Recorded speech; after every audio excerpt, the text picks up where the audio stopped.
Okay, thank you very much, everybody. Welcome to the Plata Electric Association monthly board meeting. I'd like to go ahead and call the meeting to order and begin the meeting as we usually do with a Pledge of Allegiance. If you don't mind standing where you are, please.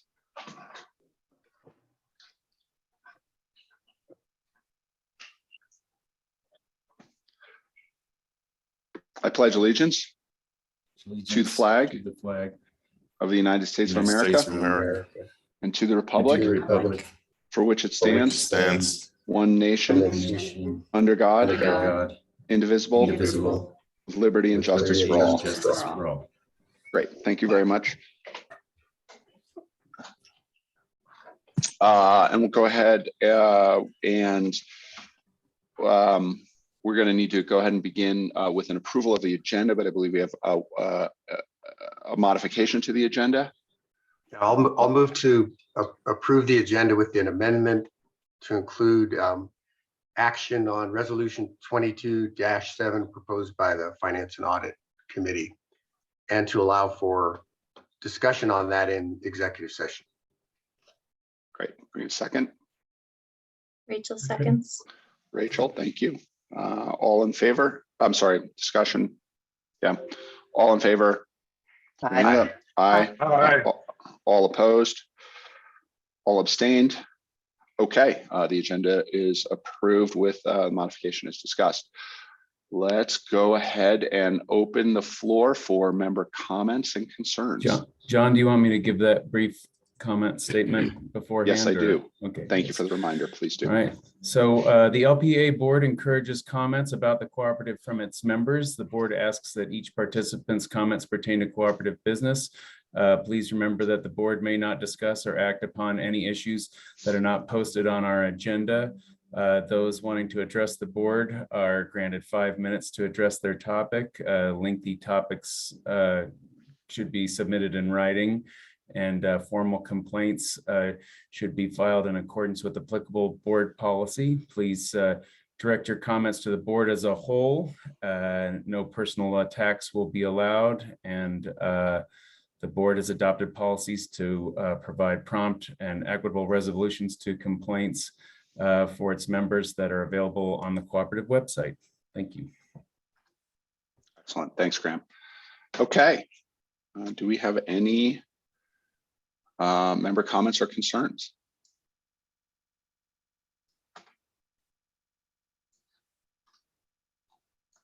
I don't see any as of now. Okay, we'll give another 30 seconds here.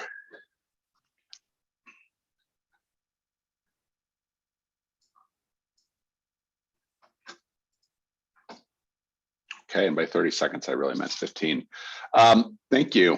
All right, let's go ahead and move on to item number 3, the consent board items.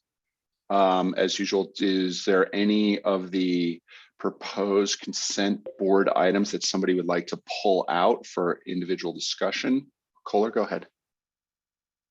Yes, I'd like to pull out A, the February 16th board meeting, board minutes, and also G, the board of director expenditures. Sure, absolutely. Anybody else? Okay, so let's go ahead and ask for a motion to approve the board consent items B, C, D, E, and F. So moved by Kohler. Great. Can we get a second? Second, Kirsten. Thank you, Kirsten. All in favor? Hand up, say aye. Aye. Aye. All opposed? All abstained? Terrific. Thank you very much for that. Let's go ahead and tackle the February 16th board minute individually. Kohler, did you want to maybe open? I'm sorry. Let's Sure. Let's get a motion to approve it, then do the discussion, right? Or did you have something quick and easy? Either way, it's quick and easy, I think, but we can do it either way. Okay, so let's just motion to approve it. Let's get it open. Motion to approve it. So moved. So moved. Thank you, Tim. Kohler, second. So for discussion, go ahead, Kohler. So I have it on page 3 of 121 under the financial report update. And the first couple lines talk about how the FAC will take a look at the different things that were kind of out of compliance and look at readjusting those numbers. But the sentence that follows it says, this target range will be reviewed. The way that's worded, it kind of refers just only to this, meaning the one previous to it, which would be the cash reserves. And I believe both of them are going to be looked at. So I would make an amendment to change this target range to these target ranges so that it covers both of those. I think that's a fair point. I think we intend to review them all the goals. So that's a good correction, I think. So was that a motion for an amendment? Or did we? Where are we? Yes, that was the motion. I'll second that one. No, second Yeah, go that. Bob. Go Bob. Terrific. Okay. So all in favor of approving the board minutes as amended? Put your hand up. Say aye. Aye. Thank you. All opposed? Abstained? Okay, that the board meeting minutes pass. Thank you. And let's go ahead and go through the same process for the Board of Director expenditures. Let's get it open. I will move to approve the board expenditures. Thank you, Kohler. Rachel seconds. Thank you, Rachel. Okay, for discussion, Kohler, you had a comment, I think. I do, and this one I have on page 18 of 121 under Holly Metzler, and she has on there the CREA annual meeting at $200, and then some expenses there that I think cover probably the annual meeting as well as her training. And I believe she is our delegate or our representative on CREA, so in my opinion, that charge should be under the mandatory, the 200 and probably a portion of the other expenses instead of under her discretionary. So I would make a motion that that be corrected if my thoughts are true. Second.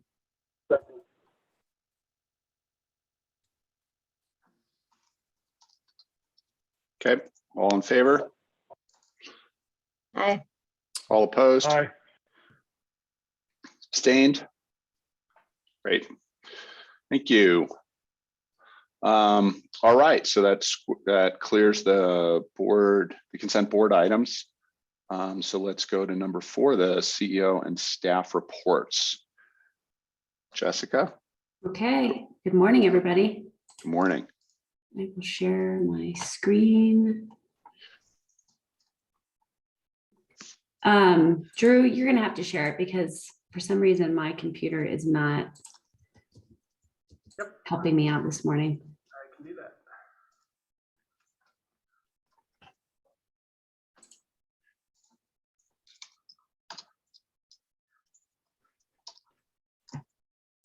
All right, how's that look? Great, okay, so go ahead. Can we and do start that. You may here? want to expand it a little bit. It's really short. There we go. Can you even blow it up even further? How's that? That look okay? No, you need to get it bigger. There we go. Keep going. Is that better for everybody? Okay, now, Kirsten, did you have a question before I start? Yeah, I'm hoping Dan will introduce these people. Yeah, that's a great point. Dan, can you I walk can through everybody? Certainly introduce these wonderful people. This isn't our whole team. This is the group that was around at the moment when we wanted to take this picture. From left to right, that's Rachel Schur. She works a lot with our AMI and metering department. And then we have Jake Wills, system planning, Cliff Field, sort of special projects, doing some of our fiber expansions. Then that ugly dude in the middle. Then we have Carolyn Foster, one of our staking engineers. Ryan Wagner, manager of engineering compliance and our substations. And then we have Ashley Tokarczyk, one of our staking engineers as well. And there's probably a few other, this was our engineering days photo. And so we have a couple other staking engineers that aren't included there, but that's our group. Thanks, Dan. Okay, so on this slide, I'll hit the check, not the check marks, but the yellow marks. The first one is the average safety meeting attendance. This is actually incorrect. And that's because we had our in-person safety meeting with the crews. So it should be probably closer to 100%. And we're working with our metrics to change that up, because now that we're having a little bit more in-person meetings, that metric has changed, because that was primarily viewing it online.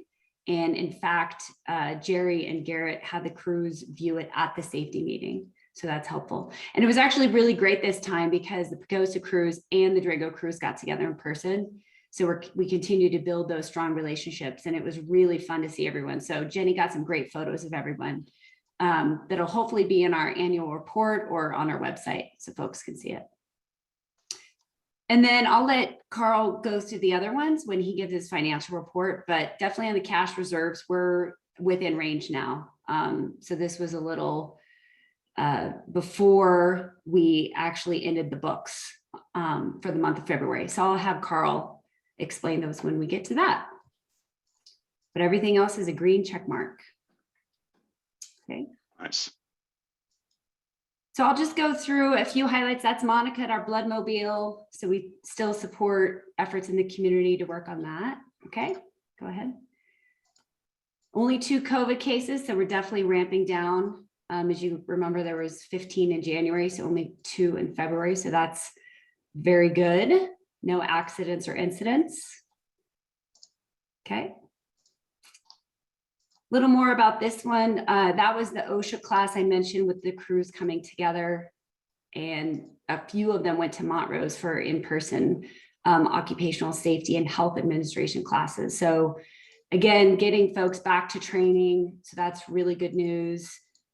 People are still very hesitant to meet some people in person, but we're seeing it starting to trickle out that some of these outside venues or bigger venues are letting us start training again. Rachel, did you have a question? Yeah, I was super interested in the supervisor training and this notion of the post-COVID work environment. Yeah. And just if there's any kind of big takeaways that you all from that are going to operationalize. Yeah, that's a great question. So we have our NASH trainers that we started with 2 years ago. And so we continue to have them come in, which is fantastic because we stay with our consistent messaging. This is part of the Code of Excellence. So we talk about the Code of Excellence and we talk about how we more effectively communicate. So this one was really focused on more communication, because what we found is that when we went away for COVID, right, everybody went away. And we're finding that now that we're back in the office, we need to get back to that relational component. And what we were doing is during COVID, we're actually throwing a lot of communication tools at our employees. And we found that we weren't hitting the mark on internal communication, even though we had like 6 different ways to communicate. And so this leadership trainer came in and he said, you guys are doing too many. He said, focus on 2 forms of communication, major pieces. And so this really helped us figure out how better to communicate internally. One of the differences is we are having mandatory all team meetings in the office. And that was more of a, let's just make sure we're all getting together as a team. So the VPs are having all their staff meetings, like 30-minute stand-up every week.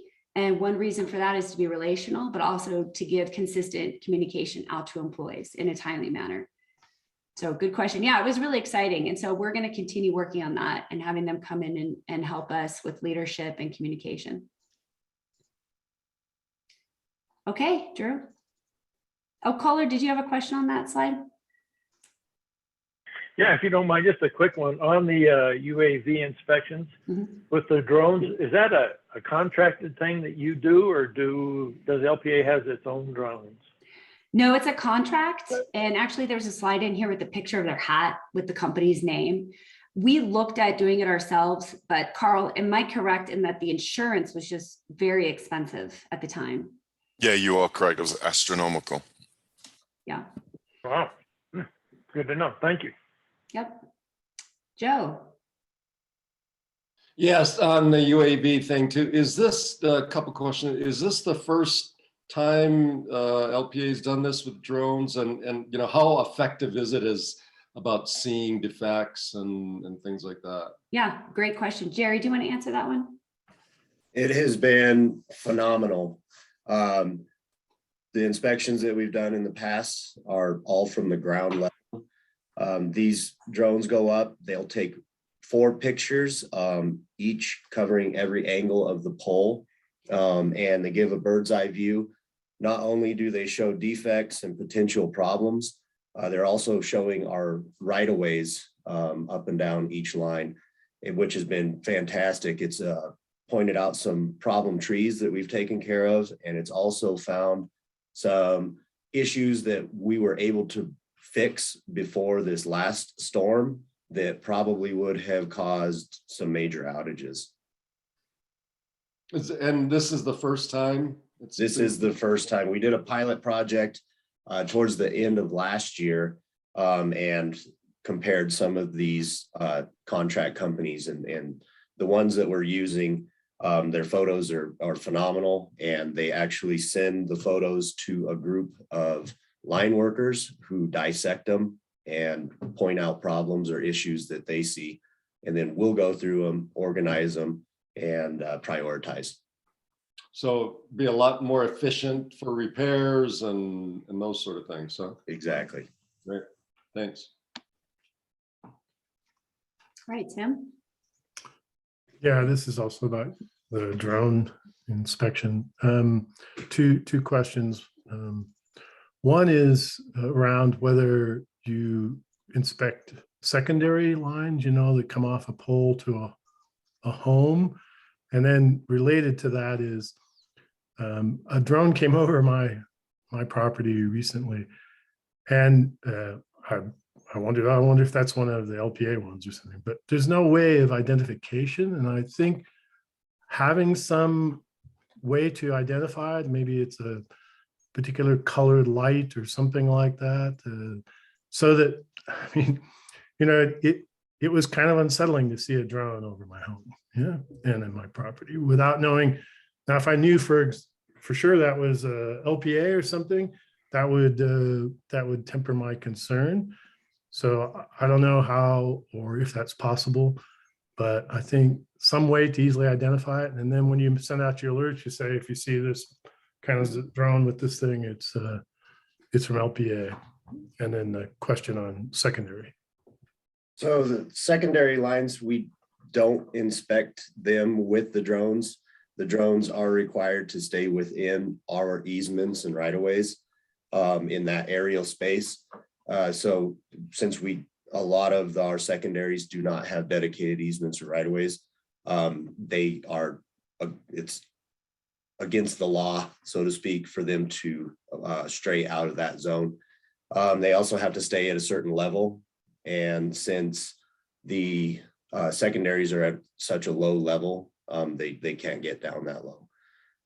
As for the identification, that's something we can definitely look into. I know that Hillary's department did a fantastic job of sending out communications to anyone and everyone that would be affected or possibly see the drones. Your area was not part of that. It was not one of the circuits that we were inspecting, so that was not the drone for the contract company.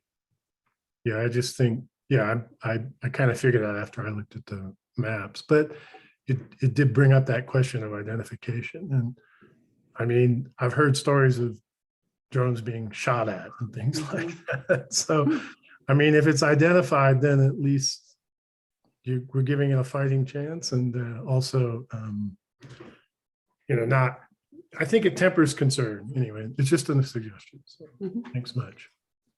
Yeah, we can look into that, Tim. It's a good point. Okay. We're reporting out too that we are now the owner of the 52 acres around Sunnyside substation, and Dan has great plans of this property to establish a community solar garden and energy storage. So thank you again for that support. Let's see. Again, Jerry mentioned the drone information campaign. Hillary did a great job on that, so we appreciate that. Kirsten, did you have a question on this? Yeah, I just want to put in a boost for if we can find some space in Archuleta County for a solar garden with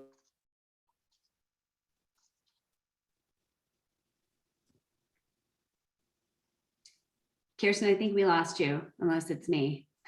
I lost her too. Okay. Okay, I'll answer her question when I see her get back on. All right, Joe, do you have a question?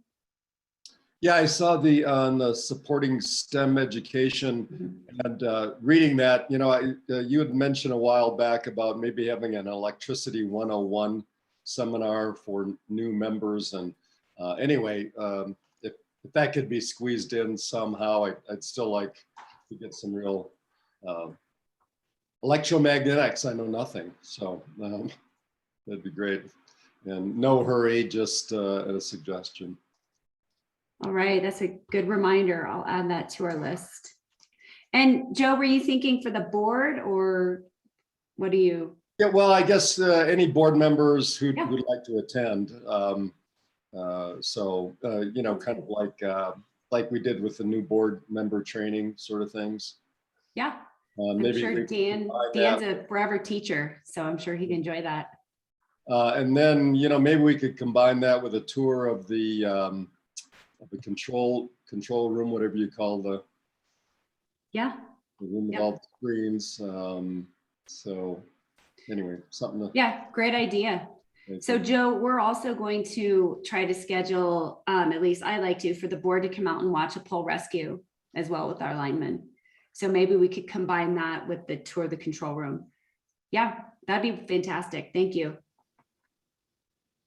Kohler, did you have a question? I did. On the power supply town hall, Mm-hmm. it says there how we had 100 attendees. And personally, I was pretty disappointed that we didn't have more people attending that. I talked to quite a few people before that said they would be there. I don't think that they went. I just wanted to kind of get an idea from staff if you guys felt that there was much interest in the community or not. I'm just not feeling that people are paying attention. Thought I'd get your idea on that. Hillary, do you want to answer that, or Dan? I can shed a little bit of light on that. Oh, go ahead, Hillary. I think just one of the things that I was going to say is that we understand that people are really busy and things come up and you plan to attend something in an evening and then, things happen and you aren't able to attend. And so for that reason, we've really started promoting for all of our webinars that even if you are not sure if you can attend, please just go ahead and register because we'll send you all of the materials afterwards.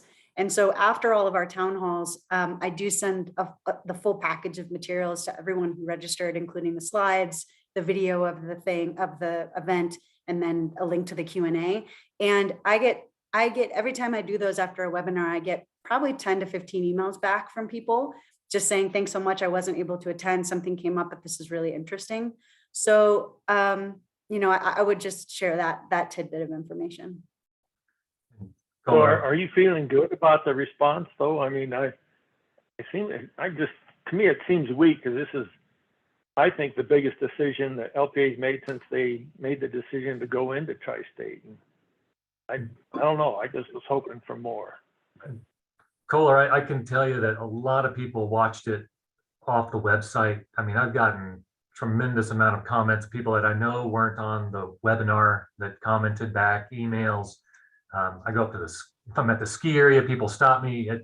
There's a lot of interest and comments on that, I would say. So I think, just 100 attendees at the town hall itself is a very, not representative of all the people that are actually interested. I hear a lot of comments. Yeah, I would ditto that. It was in the press as well. And we had a lot of phone calls and comments and emails stating that they were pretty happy with the decision. I even got some feedback from Tri-State folks that they even got, great feedback about it. So I think people are very interested. They've been watching, but also a lot of folks attended the fall town hall as well. And so I'm not sure if they thought it was a repeat because it kind of was a little bit of a repeat, but I think we feel pretty good that people are paying attention. Good, thank you. Okay, Kirsten, I think you said pay attention to community solar in Pagosa.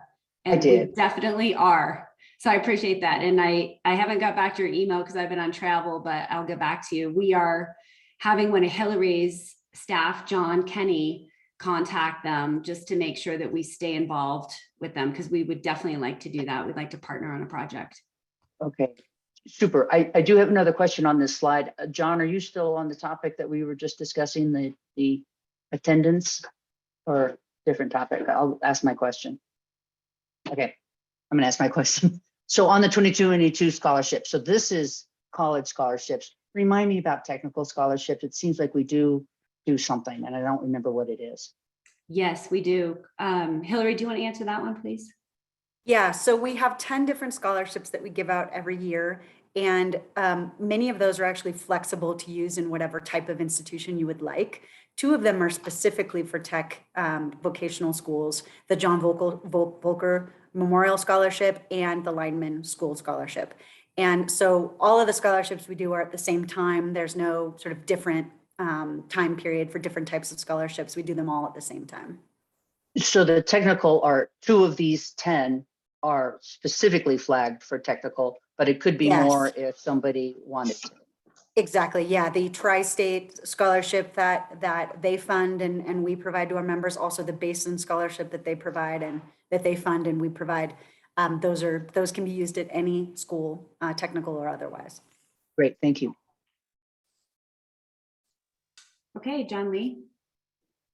So I was slow on the draw on that, Kristen, because mine was about that attendance. And to Kohler's question, feedback that I got was that there's a change in confidence in the board, the cooperation that people are seeing and or hearing, LPEA in general, that the election not being contested was a show of that too, not apathy because they didn't want to have an election.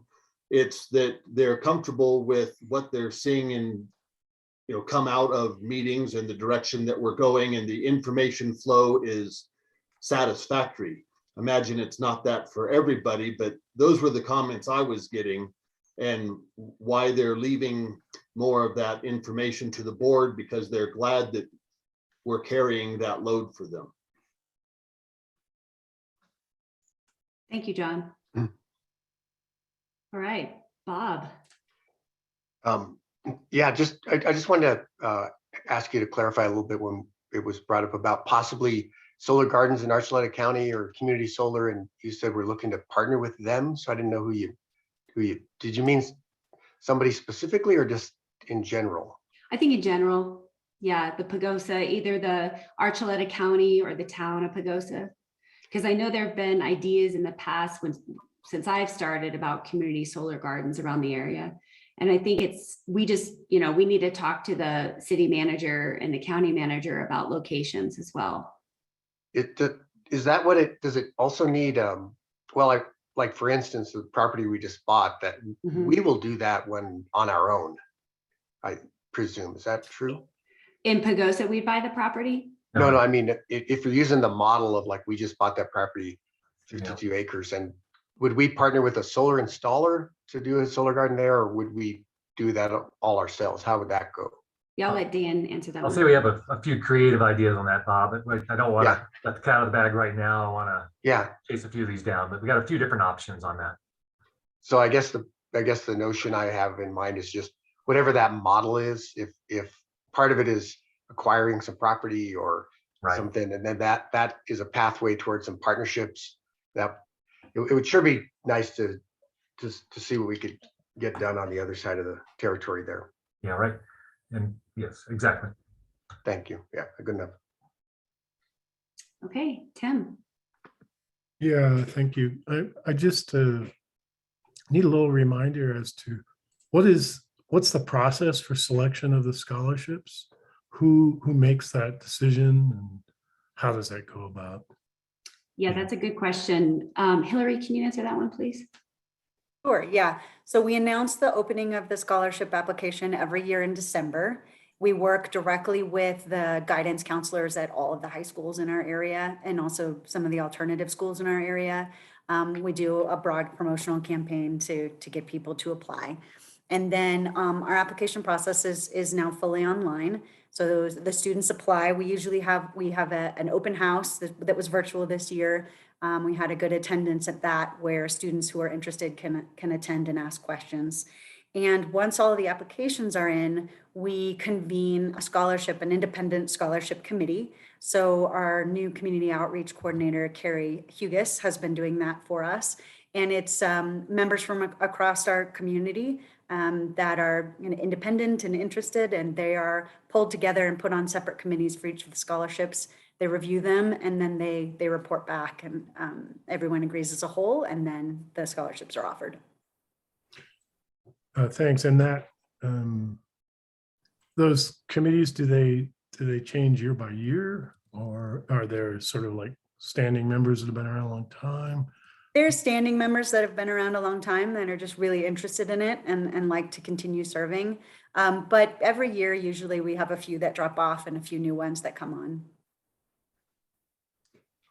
I mean, 53 applications, is that a high number, low number? It's a little bit lower this year. We're actually about 30 down from last year, and we're not entirely sure why. It may have been just a part of the passing of the baton from Jeannie Bennett to Carrie Hughes. This was her first year doing it, and she was in the middle of developing relationships and kind of getting out there in the community. So that may have been a part of it. Also just the weirdness at the schools right now. It was hard even finding guidance counselors. It was difficult arranging to get into the schools. So that could have been a part of it. But it's definitely down from previous years, and something that we already have as a target to try and improve next year. Great, thanks for the info. I mean, I'm really supportive of scholarship programs like this. So keep up the good work. Thanks. And we'll share with you guys who is selected next month. All right, Holly. I was just curious if our high school just had a career day. Did they contact you guys? Hillary, did they? I am not sure. I would have to check with Carrie, but I can ping her real quickly. I know we've been a part of that one in the past. Related to that, Holly, I know Jessica, I just recently put Jessica in contact with Bill Pagosa, the high school, those folks who do the kind of the technical training at the high school. So I know that was just a couple days ago. So I don't know what you've had a chance to do, but that's a great relationship. That could be a good pool for future workers and such. Yeah, that's great. Thank you, Kirsten. I agree. Okay, Sue. Thank you. I guess I'm kind of surprised that we do so few scholarships. Maybe I need a better understanding of where the scholarship money comes from and why we are limited to 10. I'm thinking they come from capital credit resources. So I would think as much as we have left over in capital credits, we could allocate more than 10 scholarships. Just a question. Yeah, we've been looking at that. Carl, do you want to answer that one, since you've been really diving into that? And then I believe there's a policy around that. Yeah, that's right. Excuse me, my voice is very gravelly today. Yes, so you're right, Sue, the funding comes from unclaimed capital credits. And Graham and I have been looking at this, and we do have a policy that sets the number of scholarships and what they are. So that would have to be changed if we were going to expand that program. So I would imagine that's something to come to Ted and the policy on committees to see, if you wanted to do something different there. Yeah, and we also, so total, Carl, though, how much do we contribute to education? Because we also give $60,000 a year to Roundup to give for education opportunities. So it's not just 10 college scholarships in regards to education. We have a pretty robust education bucket. Correct. It's over $150,000 for annually. Education. Yes, right. correct. So what we appreciate about it is it splits it up. And so it hits all levels of education, not just college. We like it because it goes all the way down to elementary school. and pre-K really, and we're able to spread those dollars across the entire spectrum. And Jessica, I might also mention that, these are 3, 2 and 4 year scholarships. So we might be funding 30 to 40 scholarships at any one time during the year. So Correct. Yeah, that's a great point. We're just starting the first of 4-year program for 10 this year, but we're already still funding dozens of other college applicants. Thank you, Dan. That's helpful. Yes, thank you both. Appreciate that. Rachel. Just a sidebar, pinging off what Kristen was saying. Is LPA involved in the conversation with the 9R new high school tech program? Okay, great. Thank you. No, yeah, and that's a great question. We're trying to work with them, both 9R, and then there's also even some STEM labs that are popping up, like one in Pagosa that Bob connected us to. And then actually, I think that's the library is adding the STEM. And then there's also the Powerhouse is also trying to build a STEM lab for, I think, high schoolers. So we're trying to connect with them and get in at the beginning. Yeah, pretty exciting. Don't forget Okay. Mayfield too.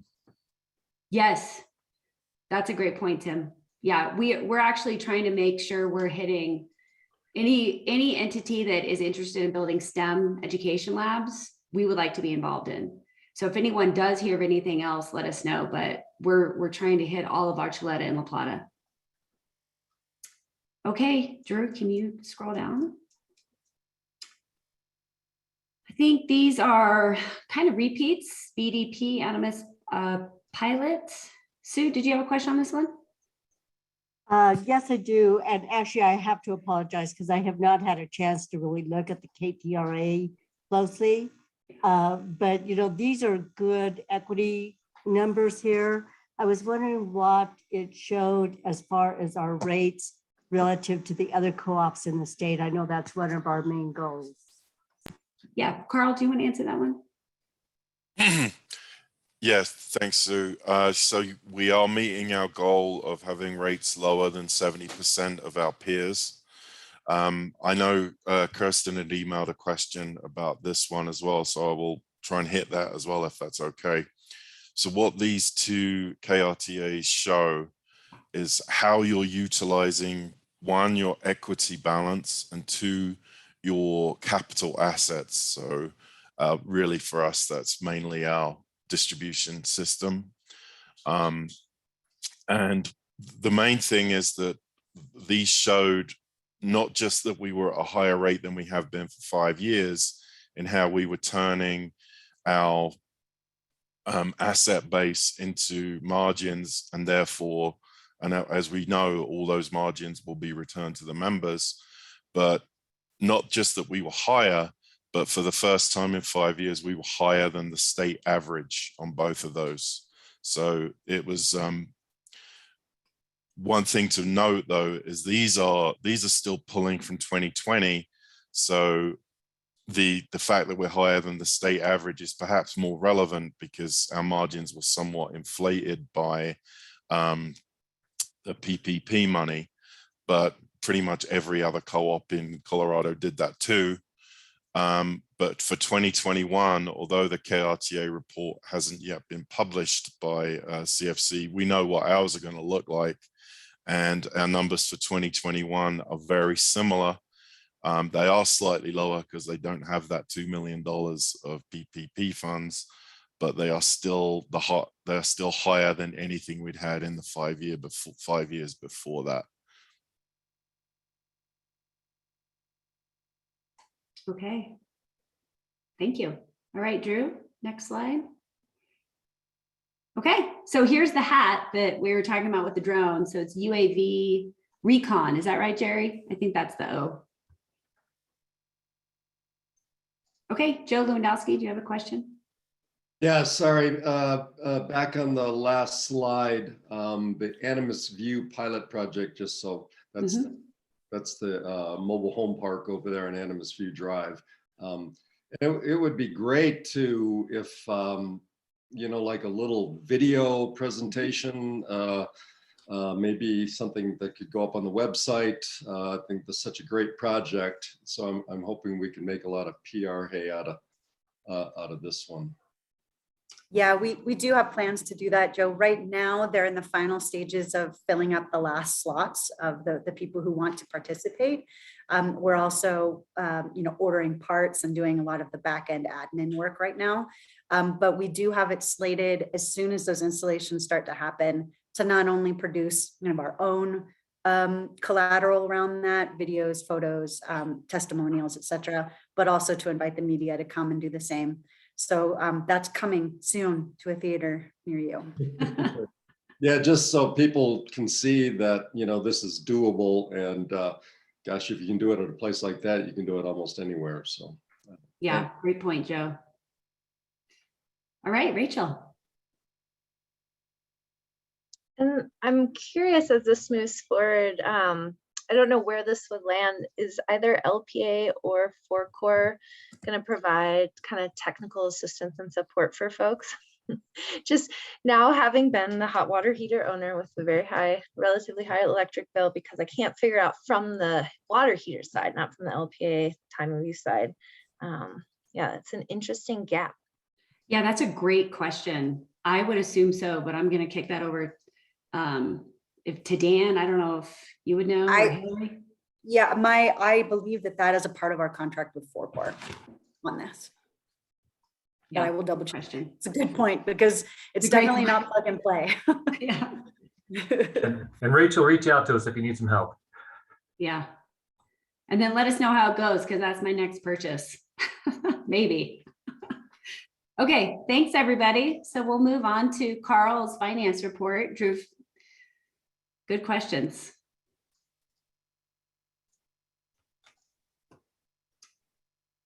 Okay, Carl, we can't hear you if you're talking. I'm here, sorry. Right. Okay.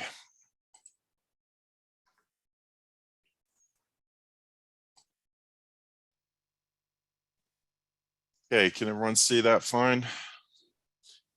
I think Hillary and I seem to be speaking with the same voice today. And I think we might have caught the same thing, but never mind.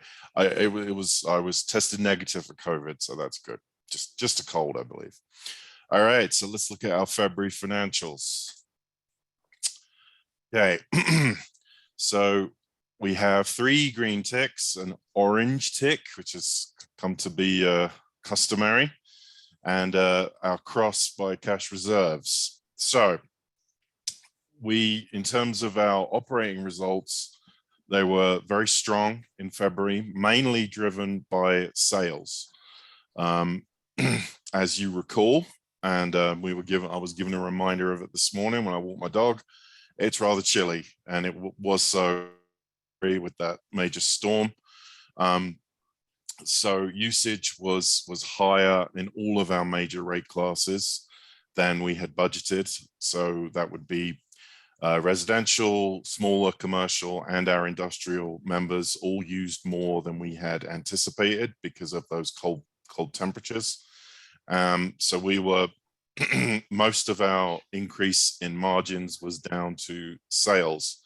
Cost of power didn't go up at the same rate because of a higher load factor, so a more consistent demand profile, which means that a power bill did not go up proportionate with our revenues. So we were about $200,000 over budget in terms of gross margins, that being revenue less cost of power. So everything was kind of rosy in the garden in terms of operating margins. That is also, those higher margins are the driver why our equity percentage is over 50%. As I just want to reiterate, there's 2 ways your equity percentage can grow. 1 is by achieving higher margins. 2 is by not retiring your capital credits. We did retire $5.5 million in capital credits last year, which was the highest we have ever done. So that's not what drove that. So let's look at our cross with our cash reserves. Our cash did go up in February, but we were kind of coming from behind, if you like. We have a quarterly debt payment that we make to CFC for $2.5 million.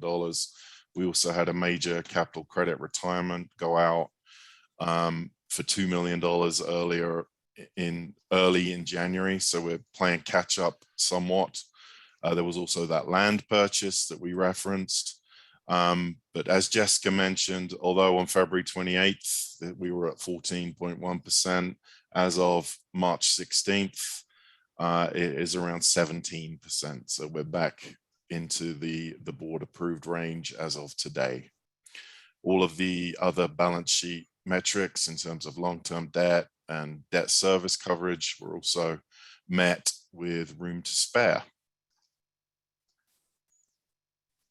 So this one, normally we see some orange or whatever that color is, orangey yellow here, but we're all green for February. Costs were below forecast by $92,000. The main chunk of that was in our legal and professional fees. We do have a pretty sizable budget for that, and it's spread evenly throughout the year. Just we don't know exactly when or if those expenses will come. So we have split it evenly through the year, and in January and February, we just have not spent the dollars that were put aside for that. Labor for February was very, very close to forecast, both in capitalized and expensed. I know Kirsten had a question on that she had emailed. Delinquent accounts are once again incredibly low.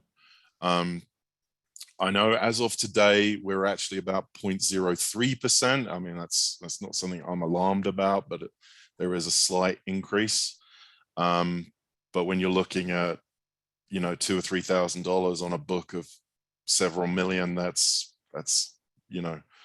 for any for-profit business that I've worked for would kill for those kind of ratios.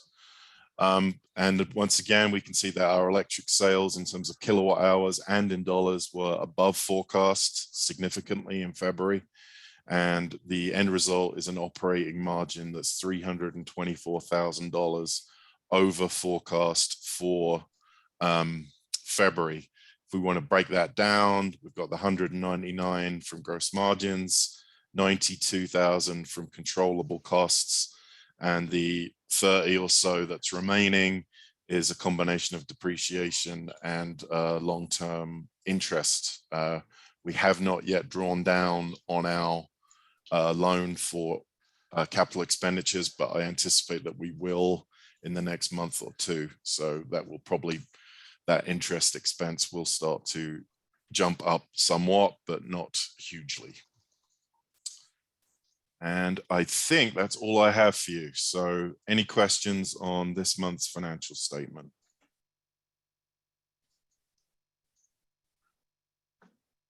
Okay, Tim.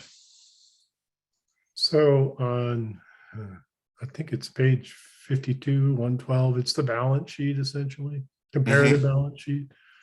I noticed there's operating margins from prior years in 2022, but it wasn't there in 2021.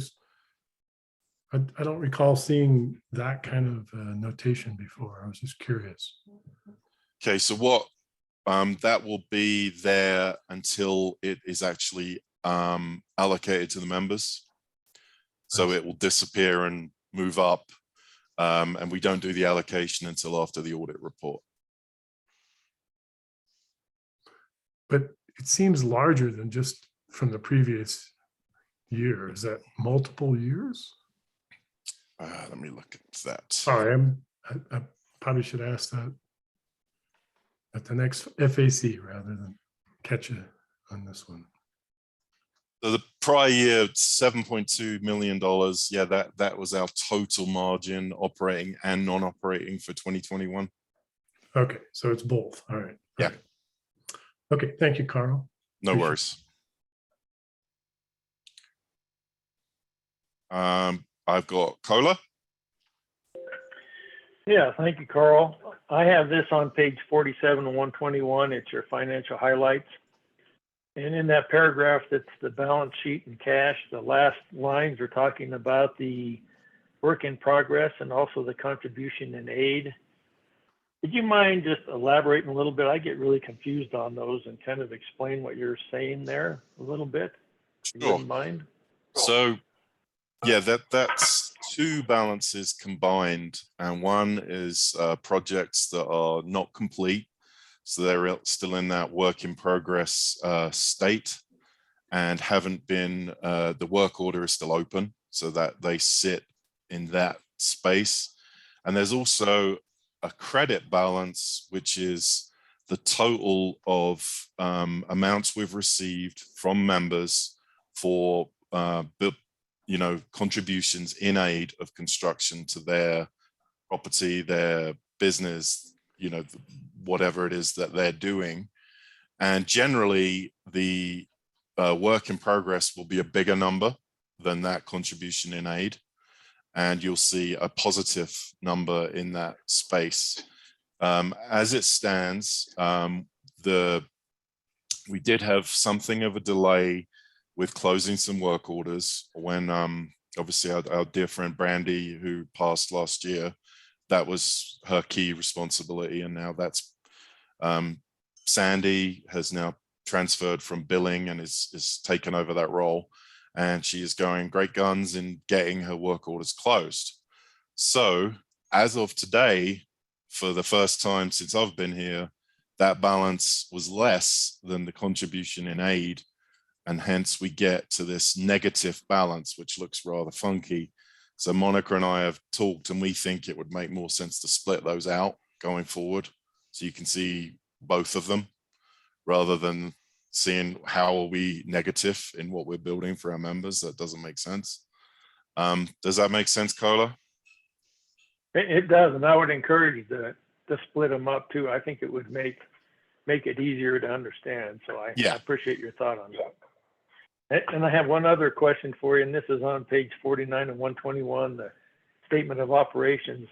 I just wonder, on the interest on long-term debt, is that a mix of variable interest rates and fixed, or is it just variable? Right now, that's all fixed. Every amount that we've borrowed from CFC, we have a fixed amount at the beginning of the deal, and it doesn't change. So some of them are somewhat higher because they are older. That's older debt, but most are more in that 3.5, 4 range. So that's a pretty comfortable spot to be in with the suggested increase in interest rates this year. Yes, right? Puts us in a pretty good position. We always play the conservative card and fix a rate. Thank you. I think Joe was next. Yeah, Carl, I'm wondering, with gas prices going up, I'm assuming you guys probably weren't able to figure this into the budget last, when you prepared that last October. Is that going to be a big hit coming up? I know we drive a lot in this outfit, so I'm just kind of curious if that's going to rear its ugly head here in the next couple of months. Yeah, that's a good question, Joe, because we had a discussion around this in the last week or so. We have a rather large tank in our yard that we fill up from, and I don't believe we have actually filled it since this current price. I know that it was higher than normal the last time we filled it, but not at this level we're seeing now. So that will be significant. But crazy as it sounds, because you're quite right, we do drive a lot of miles. It isn't a massive expense for us when you look at other things that we spend money on. We'll see it, and it won't be nothing, but it will not be a massive expense. There's also there is the opportunity of more and more people switching to electric vehicles. And I think the two will offset, and we, unless it goes to like $10 a gallon, and I don't want to, give anybody any ideas. I think we're not really going to see a lot of pain from that. Jessica, did you want to jump in on that? Yeah, I mean, I still am very hesitant to say anything because we've ordered some electric vehicles, but we're not likely to get them this year. So it actually won't offset it with electric vehicles. And I was just at CREA in Denver, and Western United came and spoke, and they painted a very dire picture for the increase of cost of equipment, especially transformers. And so we will see increased pricing for us this year. And so we will have to look at what we're going to do in regards to projects. But Jerry and his team have also anticipated this last year, and they already increased our inventory. And I think Dan worked on that too. So kudos to the staff for being very proactive, because Greg at Western United said we're one of the co-ops that were more proactive and actually built up our inventory in a smart way. So that's great. But it's still going to be higher pricing for copper and poles and all the other things that we're looking at. So we just don't know yet. So we have to be a little conservative this year. Good question. Yeah, I'm sorry if that wasn't clear. And I realize it wasn't. I don't think we'll be getting electric vehicles in time. You're quite right, Jessica. But there may be that more members are inclined to go that way as they see these skyrocketing gas prices, and that may result in higher purchases. I really don't know, but yes, you're quite right. The inflationary environment has set us up.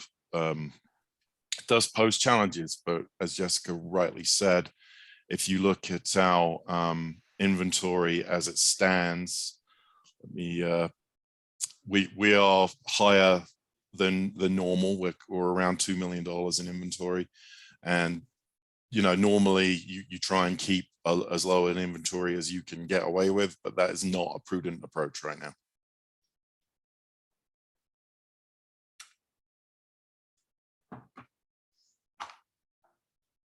Right. Looks like we are done, John. Back to you. Awesome. Okay. Let's right on. We are actually right on schedule. So let's go ahead and hear from the Finance and Audit Committee. All right. The report's on 58. It's brief, but you've just seen more of the updated financials from Carl than we were able to see last week, but that's what the timing on that works. One thing I'll mention that we did talk about that cost aspect in there and clarified, and help me make sure I'm correct on this, Carl, but we understand that we factored in at least a 4% inflation number within our cost estimates last year when we budgeted. So we did anticipate this inflationary surge somewhat, but maybe not by quite enough.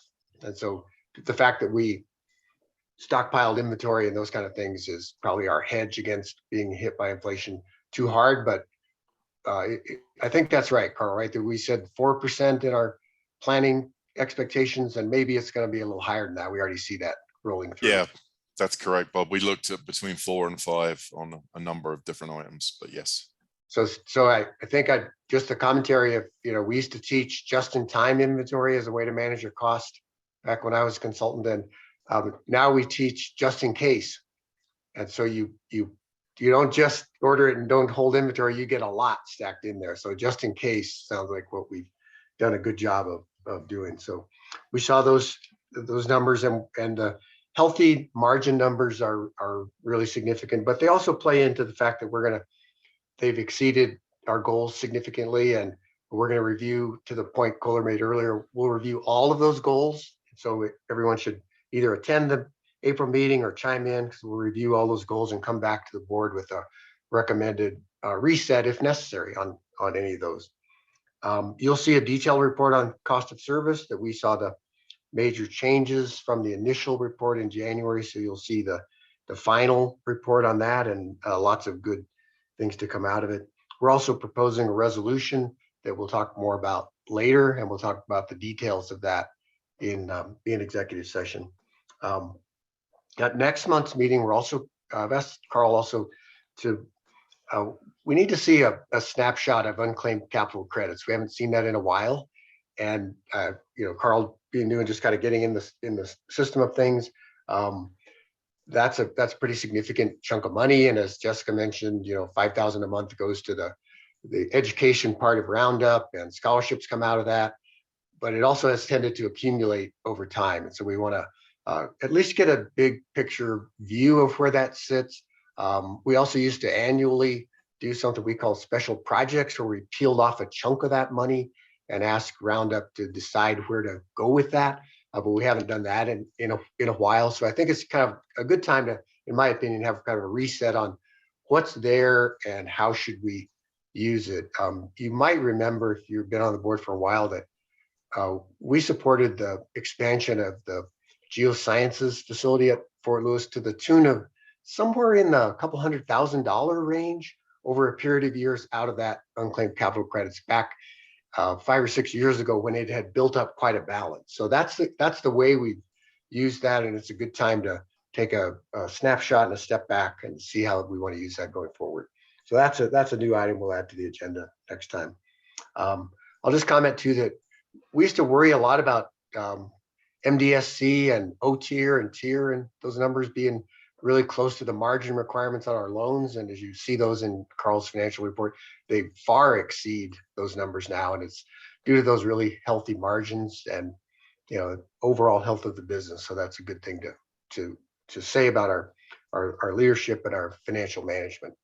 So that's the report I have, unless anyone has anything you'd like to suggest we dig into next month. Thank you. Terrific. Okay. Next up is let's tackle the resolution 20226, the district election cancellation. So go ahead, Kohler. Yeah, just a quick question, going back a little bit. The resolution that Bob brought up that we're going to discuss in executive session, we aren't going to take action on that until after executive session. Is that correct? So we get a better understanding? That's what I'd recommend. Yes. Thank you. Yep. Tim, go ahead. Yeah, I just wanted to, sorry, I was a little late finding the button to raise my hand. But Bob, one other thing I think that we might want to look at the FAC here in the next month or two is, I don't think we've made any plan as to what we do at the second 2% rate decrease, wholesale power decrease. And do we want to have a discussion on that and bring any recommendation to the board on that? Yeah, thanks for that. I had that in my notes, but I didn't mention that. But yes, that rate decrease from Tri-State comes at the beginning of April, I believe. And so yes, this month, I think. This month. Okay, yeah. We need to talk about that, and I have that in my notes. Thank you. Okay. John Lee, go ahead. Move to approve resolution 20-20 or 2022-06, cancellation of the election and appointment of officers. Perfect. Can we get a second, please? Thank you. Second. Terrific. Looks open for discussion. Yeah, wait. Go ahead, Kirsten, sorry. Was there appointment of officers in here? I think that was probably a misstatement. Would be the directors, not officers. Appointment of directors. Yes, thank you. Okay. Second. Great. Bob, go ahead. It's time for discussion, right? Yep, go ahead. Yeah. Yes. So I have no issue at all with the resolution. I'll support that, and congratulations to everybody that did that. I have a small commentary that I just want to say to us that I think we want to be a little careful about every time we don't do something, talking about how much money we save, because it sounds a little bit like we would really like to not spend that money on elections, when I think we want elections. It's true you save the money, but it's kind of like it's money you really want to be able to spend. Similar to annual meetings and things, I just would suggest we not get too excited about talking about how much we save by not being in person or how much we save by not having elections. Because that was the idea of how you keep people connected is you do have elections, you do have people that are interested, you do have in-person annual meetings. And so not focusing too much on what we save. And I don't think this is a bad thing either. Don't get me wrong there either. I think that sometimes when you're electric service, you trust who's there, you're happy with the decisions, you feel like you got a chance to be involved. That's a good referendum on the board. So it's a congratulations. At the same time, I think we want to maintain interest and have especially younger people wanting to run for these spots down the road. So just my 2 cents. Thank you. Terrific. Thank you. Tim, go ahead. Yeah, that was a good comment, Bob.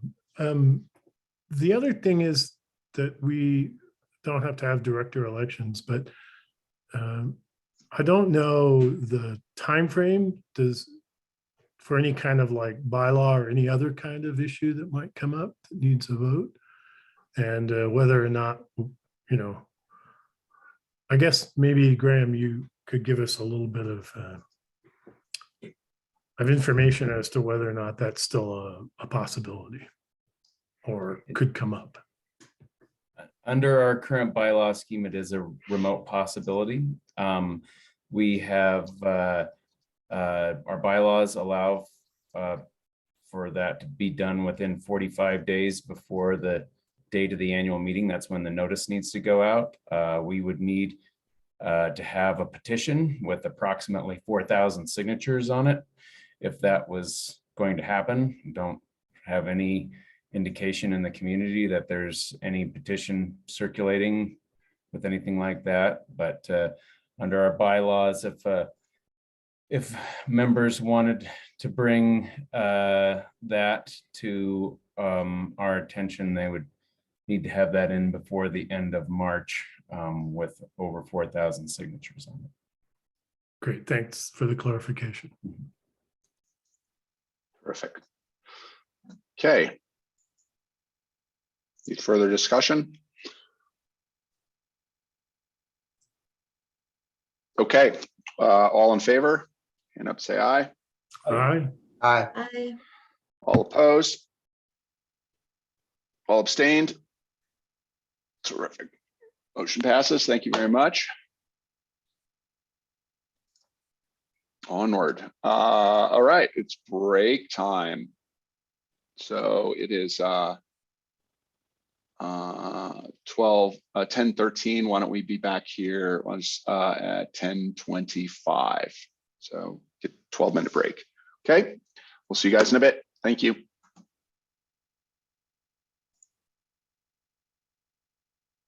Rock and roll.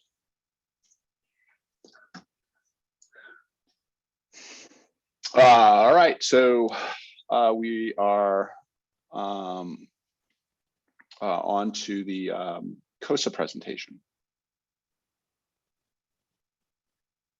Holly, did you have a comment? Yeah, it looks like Miss Romero has a comment, John. Are we taking ones from the audience right now? No, so unfortunately, we're not.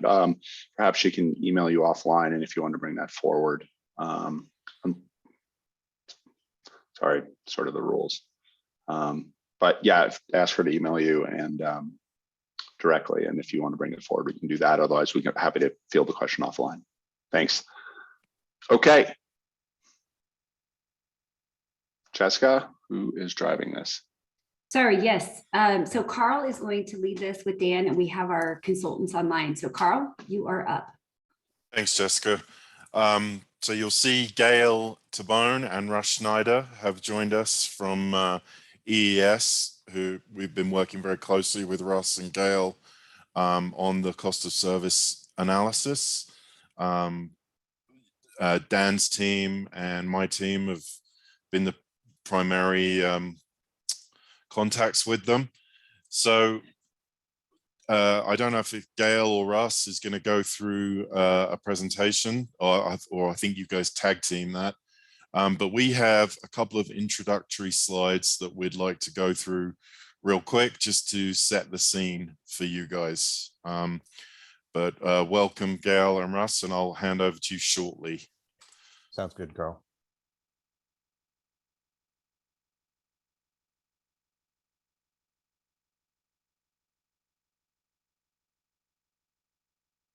Okay, so can everyone see that? Excellent. So our agenda, what's the cost of service analysis and how do we use it?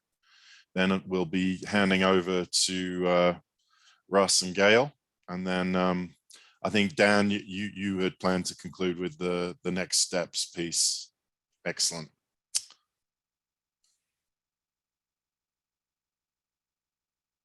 So what is COSA?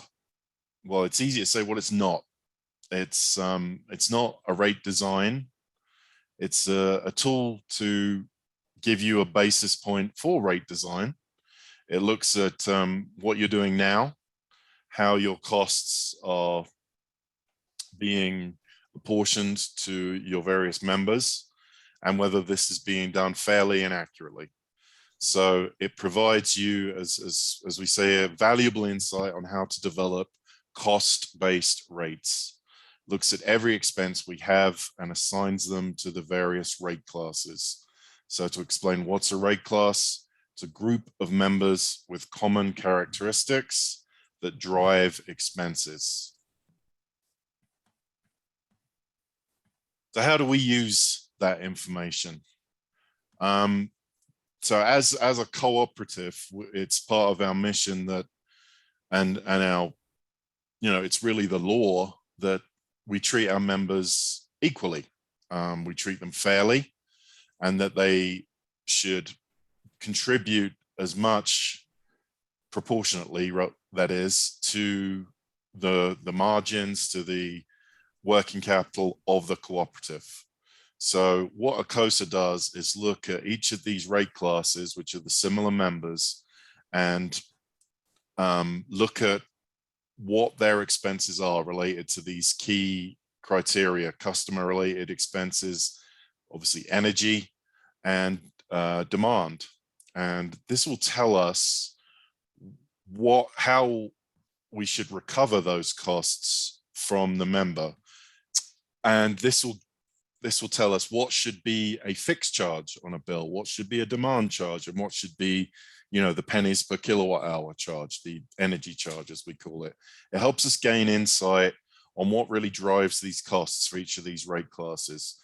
You can also use this information for these other items, looking at line extensions and beneficial electrification, energy storage, all of these forward-facing ideas that we're tackling every day. This is valuable information for looking at that policy and program development. But before I hand over to Russ and Gail, here's the executive summary of what we're gonna learn. We are collecting similar margins on our major rate classes. We can consider adjustments in the future, but nothing is recommended at this time. We are going to wait until our new power supply is in place, and then this will give us a very valuable baseline of data to assess what to do next.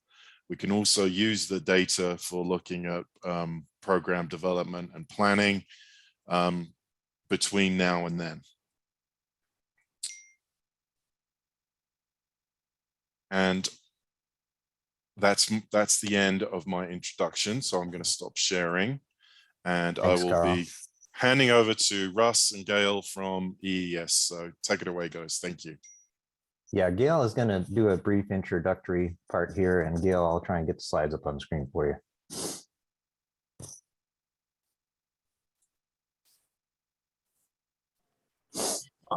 I am in a kind of noisy location, so if the noise gets distracting, I will turn it over to Russ, and Russ, let me know if there's too much background noise. I think that Carl covered a lot of the things I wanted to talk about, just to give you some context. But let me tell you a little bit about EES Consulting. We are a relatively small firm based in the Seattle area, but we have been acquired by GDS Associates, which is a much larger organization based in Atlanta, Georgia. I've been working for EES for 30 years, Russ for quite a bit as well. And we primarily do cost of service studies. So this is what we do day in and day out. We've done, we do probably 50 a year. We also do expert testimony on cost of service and rate design in some regulated jurisdictions and for regulated utilities. We teach classes on cost of service, and we also do some other things like mergers and acquisitions, power supply planning, integrated resource plans, conservation planning as well. So we've got a broader background, which helps us understand the COSA process and rate design and how it all fits in with the utility. And we primarily work for municipal and utilities, co-ops, public utility districts. So on the public power side of things, which gives us a better understanding of a utility like yourselves. As Carl mentioned, this is really a baseline. There's no recommendations. We will be providing details to staff so they can understand it all. So we document it. So the next time around, it's all there as a good starting basis. So our presentation is mostly to give you the background on cost of service and what the primary results are for your utility at this time, as Carl said, without any recommendations on rates. And I would encourage everyone to ask questions as we go, because a lot of this is going to be new to people. And we can explain it if our slides aren't clear enough. So with that, I'm going to let Russ introduce himself and start on the first slides. Thanks, Gail, and I appreciate everybody's time here. Gail and I have been working on cost of service studies for the last 5 years. We work with a lot of the same clients and have a good kind of back and forth relationship on this.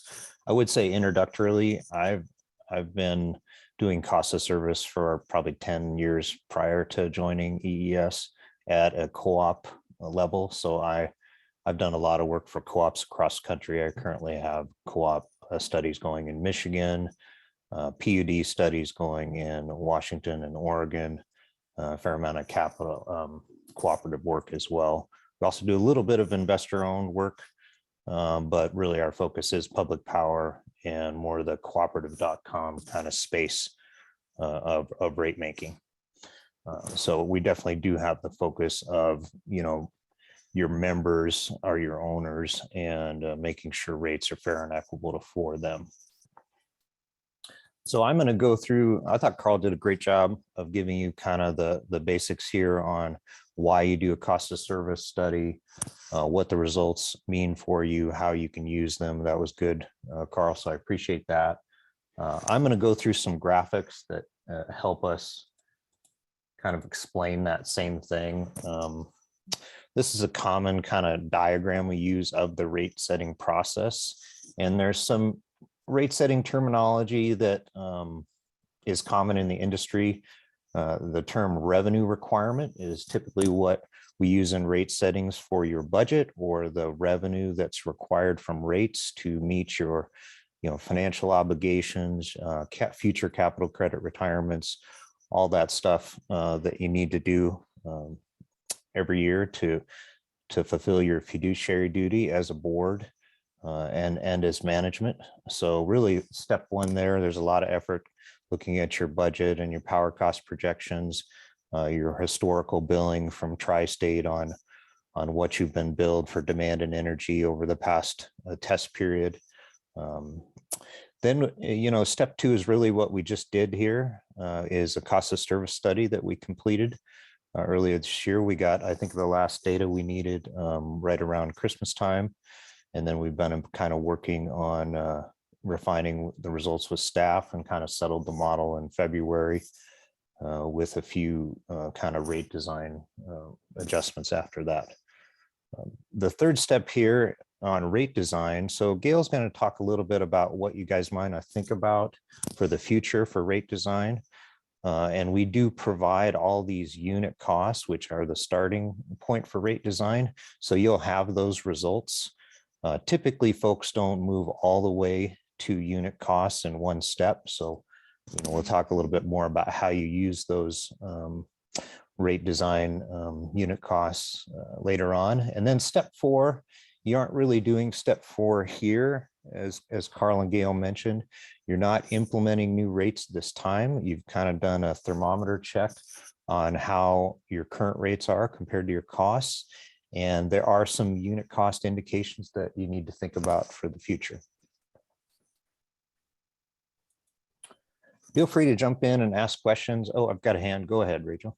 Yeah, Russ, just to make sure I'm hearing it correctly, when you say unit costs, can you explain what you mean specifically? Yeah, that's a great question. So unit cost is like that revenue requirement term, which kind of means budget in rate speak. Unit cost is if you're going to have an energy charge, for example, Rachel, you have a cost of energy.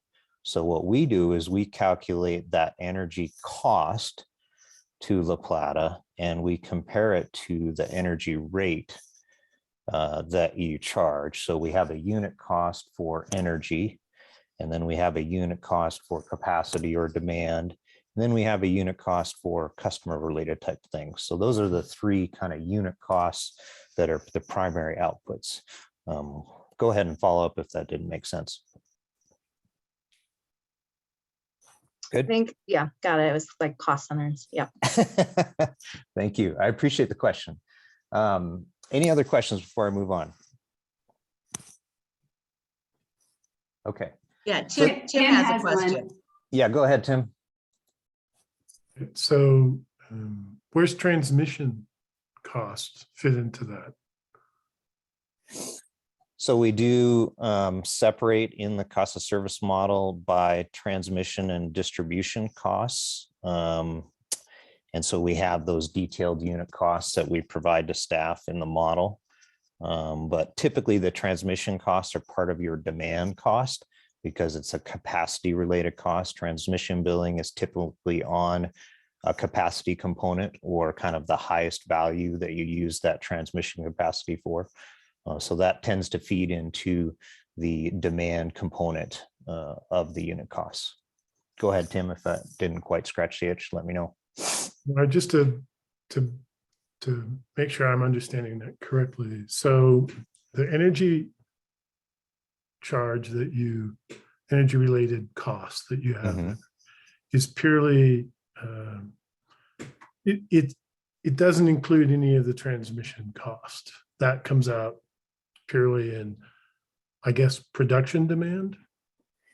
Typically transmission demand, we would allocate transmission demand based on the time of transmission system peak. So we do a couple different demand allocation factors targeted at the cause of the cost. And those kind of feed into the overall unit costs that we kind of present on a more a simplistic basis, the kind of rates you would actually implement. You can do more unbundling. So we will have all the, go ahead, Tim, I interrupted you there. Yeah, maybe I'm getting ahead, but I was looking at your chart aligning costs and rates.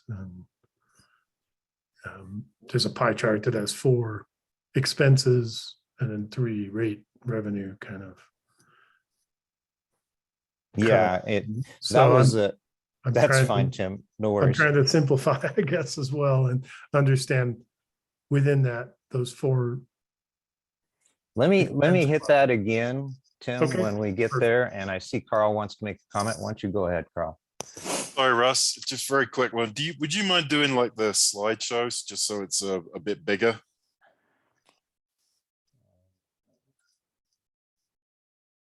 I like it the other way, but that's fine. I can do that.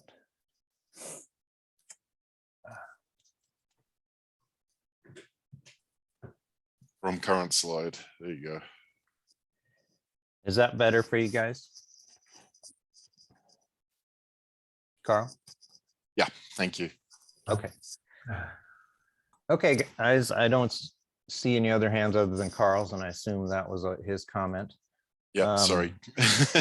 Here's kind of our flow chart that kind of shows how the process works to develop those. We're not seeing it. Yeah, Hey, Russ, yeah, I think you're sharing the screen from slide 1 still. So try to move to the slide 3 you're talking about.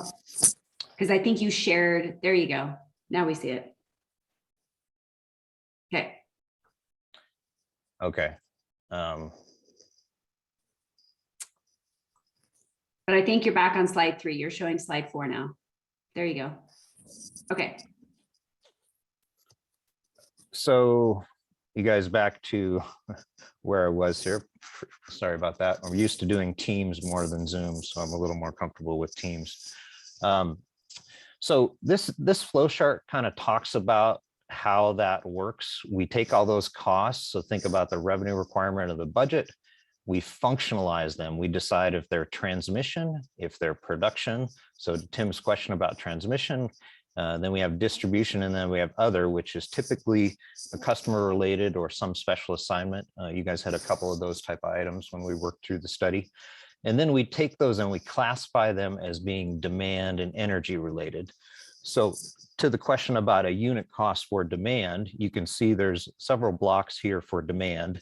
You have production demand, you have transmission demand, you have distribution demand, customer special assignment. Here in that pie chart later on, Tim, we did combine kind of transmission demand with the production demand for display on that chart, but I can provide a follow-up to split that up if you need to. But this is how the unit costs go in, and then we spread them to each customer class: residential, general service, industrial, agriculture, in your case, irrigation, and lighting, based on how those folks use the system. So if you look at how folks use your system, we got a lot of good data. In this case, we got hourly data for almost all your rate classes. And using that hourly data, we were able to get the factors we need to allocate the costs correctly. And those factors include things like the individual load factor, the group coincidence factor, the system coincidence factor, the transmission coincidence factor with transmission peak, and so on. So we do a fair amount of looking at the actual shape of the loads compared to your system shape and your costs. This slide here, let me just go over it real quick, talks about that principle. So higher demand proportional to average energy typically means you need higher rates on average from that customer. Lower demand proportional to average energy means more efficient use, and you need lower average rates for that customer. So the example on the left, and this is a couple examples I picked from your guys' data. This is a rate 31 customer on the left side, and this is a day from that customer, and you can see their peak demand is very close to their average demand. So you have KW on the vertical axis there, and you have hours on the horizontal axis. So you can see the yellow bar to the gray bar there is a pretty tight kind of efficient use of the system. They're using energy on that pipe or that line transformer in the electric system very efficient. They're using most of that capacity most of the time. You built it to the right size. Now, if you look at the example on the right, this is more of a kind of residential general service type customer. You can see they had one hour during the day where they used a lot of energy in their house. And this could be they turned on the dryer, they were cooking, you know, the husband was in the shop using the sander all at once. And, you know, they set a peak of 10 kilowatt hours. So they used 10 kilowatts of capacity, but their average is down there around 2 kilowatts of capacity. And so from an efficient use of the system standpoint, the one on the right here is a lot less efficiently using the system than the one on the left. And so we take that into account when we look at your capacity related costs, particularly, and your distribution system costs for building your distribution system. Typically, you have to size your distribution to meet that 10 kW or that peak demand, even if they're not using it all the time. And so traditionally, that's the kind of the point of demand or capacity charges, is to kind of recover the difference between the kind of orange line there and the gray line. And I'll pause for comments or questions from anybody on the line.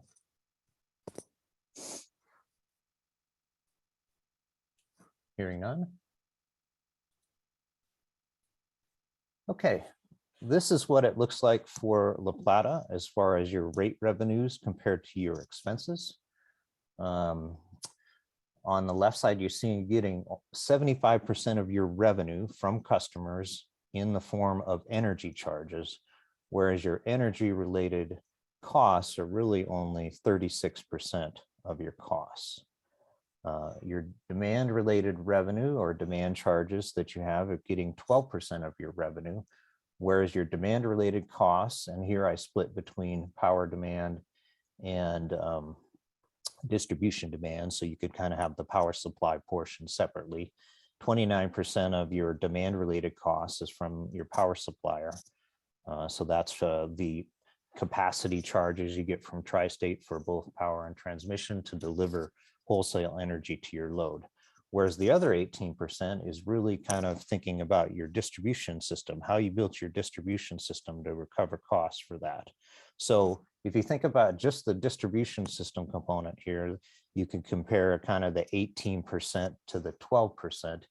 You're getting about 12% of your distribution system costs from capacity charges, but you're not really getting any in your power supply capacity in your rates on an overall basis. Now this will vary by rate schedules to rate schedule. You have some rates that have higher demand charges for some of your commercial customers, and they're paying a little bit more capacity than say your general service or your smaller customers. I'll pause there for any questions or comments, but go ahead, Tim. So yeah, this chart's very interesting, and I was also comparing it to the appendix that we got from FAC and trying to understand this a little better. So I might have a couple questions here. One, go ahead, is it looks like the 17% customer related, and then there's a customer charge that is 13%, and I assume that 13% is essentially of our full rates, or I'm not quite sure what that percentage is of. Yeah, that's a good question. It would be of the 100 million or roughly rate revenue. And the expenses would be of that percent. That expense is less our margin, right? Yes, we have presented these rates kind of pre-margin, and we were careful to label that such. So this is kind of before your margin results throughout the analysis, but we do have the margin results in that appendix to talk about how much margin you're getting currently from each of the rate classes. Go ahead, Tim, if I didn't scratch that. Right, that was helpful. So 13 to 17. So from a customer cost to a customer charge, it looks like we're within 4%. Is that safe? Yep. On an overall basis, when you include all the rates together, this is, the whole pie, but yes. Right, it's the entire 100 some million, right? And so from that surprised me. I think that's good, right? That suggests that alignment is a good one, right? And you just touched upon this a moment ago, that the 12%, which is shown as demand charges, which we instituted a couple of years ago as a rate, right? That seems to align pretty closely to our distribution demand cost. Yeah, within 6% by the same measure. I'm sorry, I couldn't hear. Yeah, but within 6%. Within the same language you used on the other one. Go ahead. And from my perspective, when we went through that exercise and voted for those charges, that demand charge, that was not a charge for power. That was mostly for distribution payment, right? So again, another fairly good alignment, right? Yes. It seems like, right? And then Tim, could I clarify one thing in there? Is that, as Russ was saying, that is for the whole pie. If you were just to look at residential, that demand charge would be much smaller as a percentage. Just wanted to make Yeah, that we'd have clarification. different pies for every rate class. This is the Right. overall pile, but we could provide those to you guys. Well, that's in your appendix that we received at the FAC. Is that correct, Dan? Because I could go to questions there as well. But I'm just trying to get an overview here first, right? And from the whole pie, yes, there's other rate classes with demand charge. By and large, those are allocated towards distribution demand. Is that correct? Yeah, I would say that's fair to say. Yeah. Okay, all right. So customer charge, and now with the new demand charge, we're moving in the direction of recovering those distribution costs, our local costs, if you will, pretty well, it seems to me, from this chart. And where we are, that 75% against 29 and 36%, you know, I guess my contention or understanding would be those are energy and production of energy, delivery of energy costs, 75 against, you know, what is that?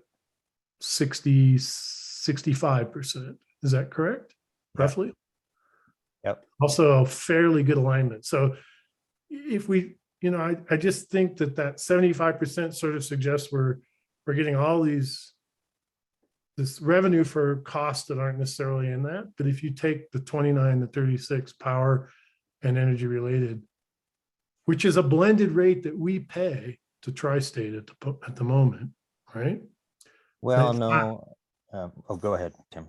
Well, it's, you know, what we pay is transmission and energy, and then a demand charge on top of that to them, right? But we are recovering, you know, that 65% cost, that 75% revenue, it looks like.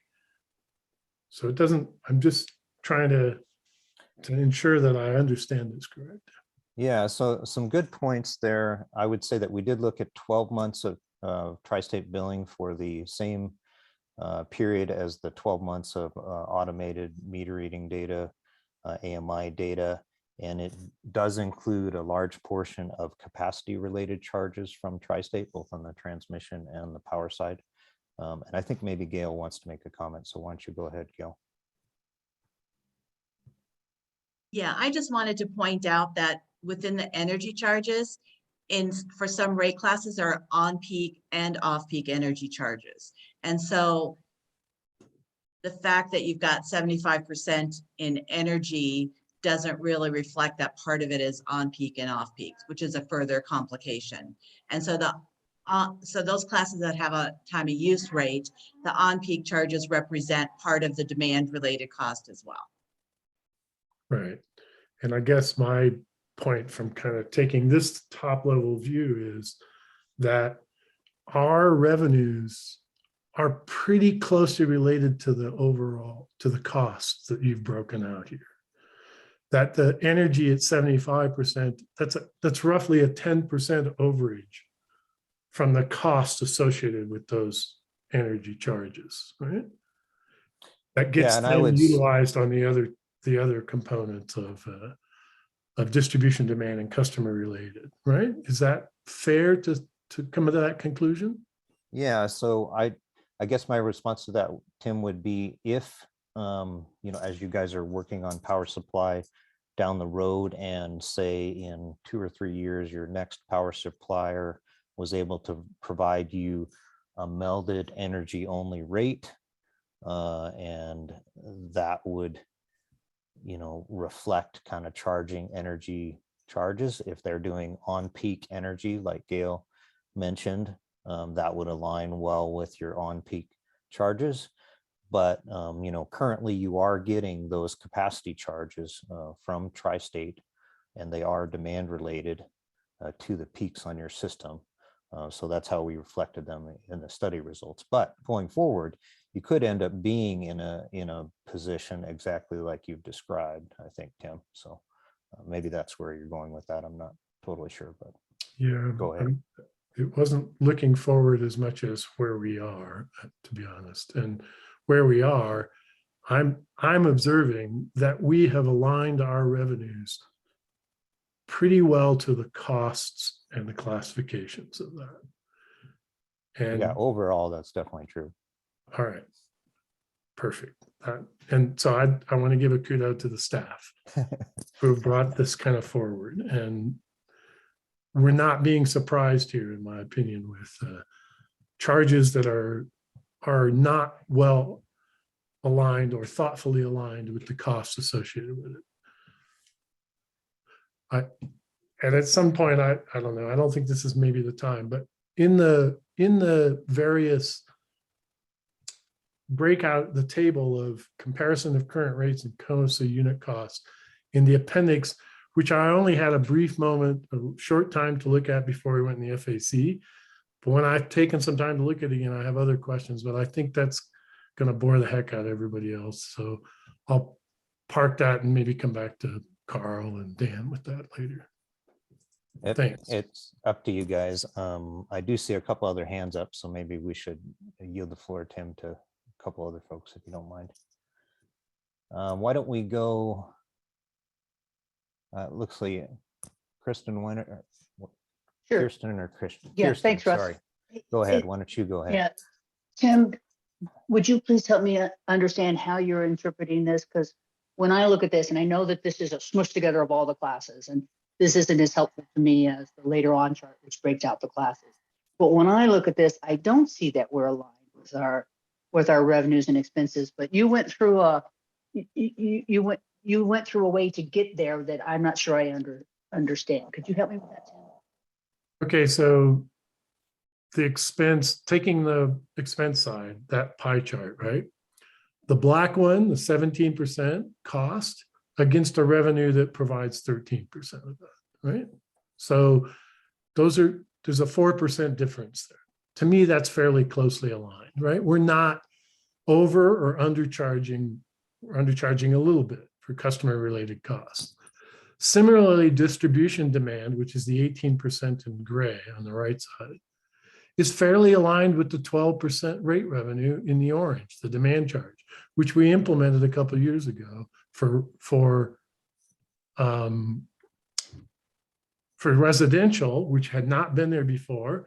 So that likely in the last couple of years expanded that orange piece of the pie so that we're closer than we've been ever in matching distribution demand cost against the revenue associated with that, right?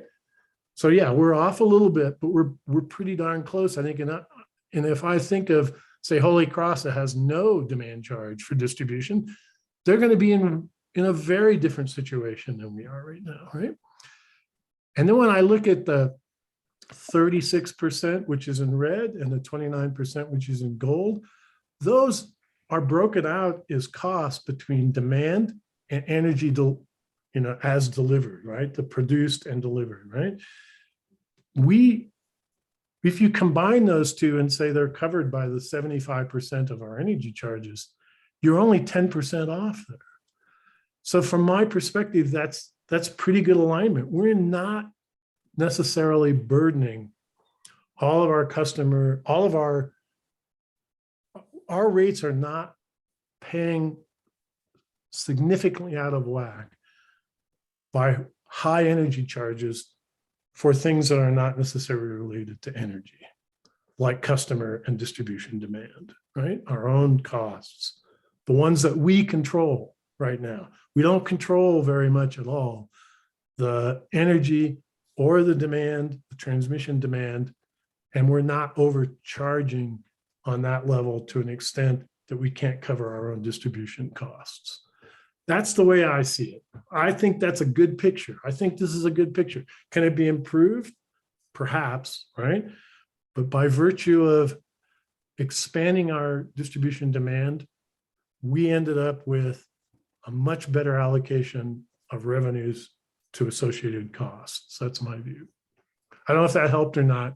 It did, and I was with you when you were doing your first couple comparisons, but then when you joined what you joined together on the right side to compare it to the big energy charges, I was in my mind combining the two demand expenses, the power demand and the distribution demand.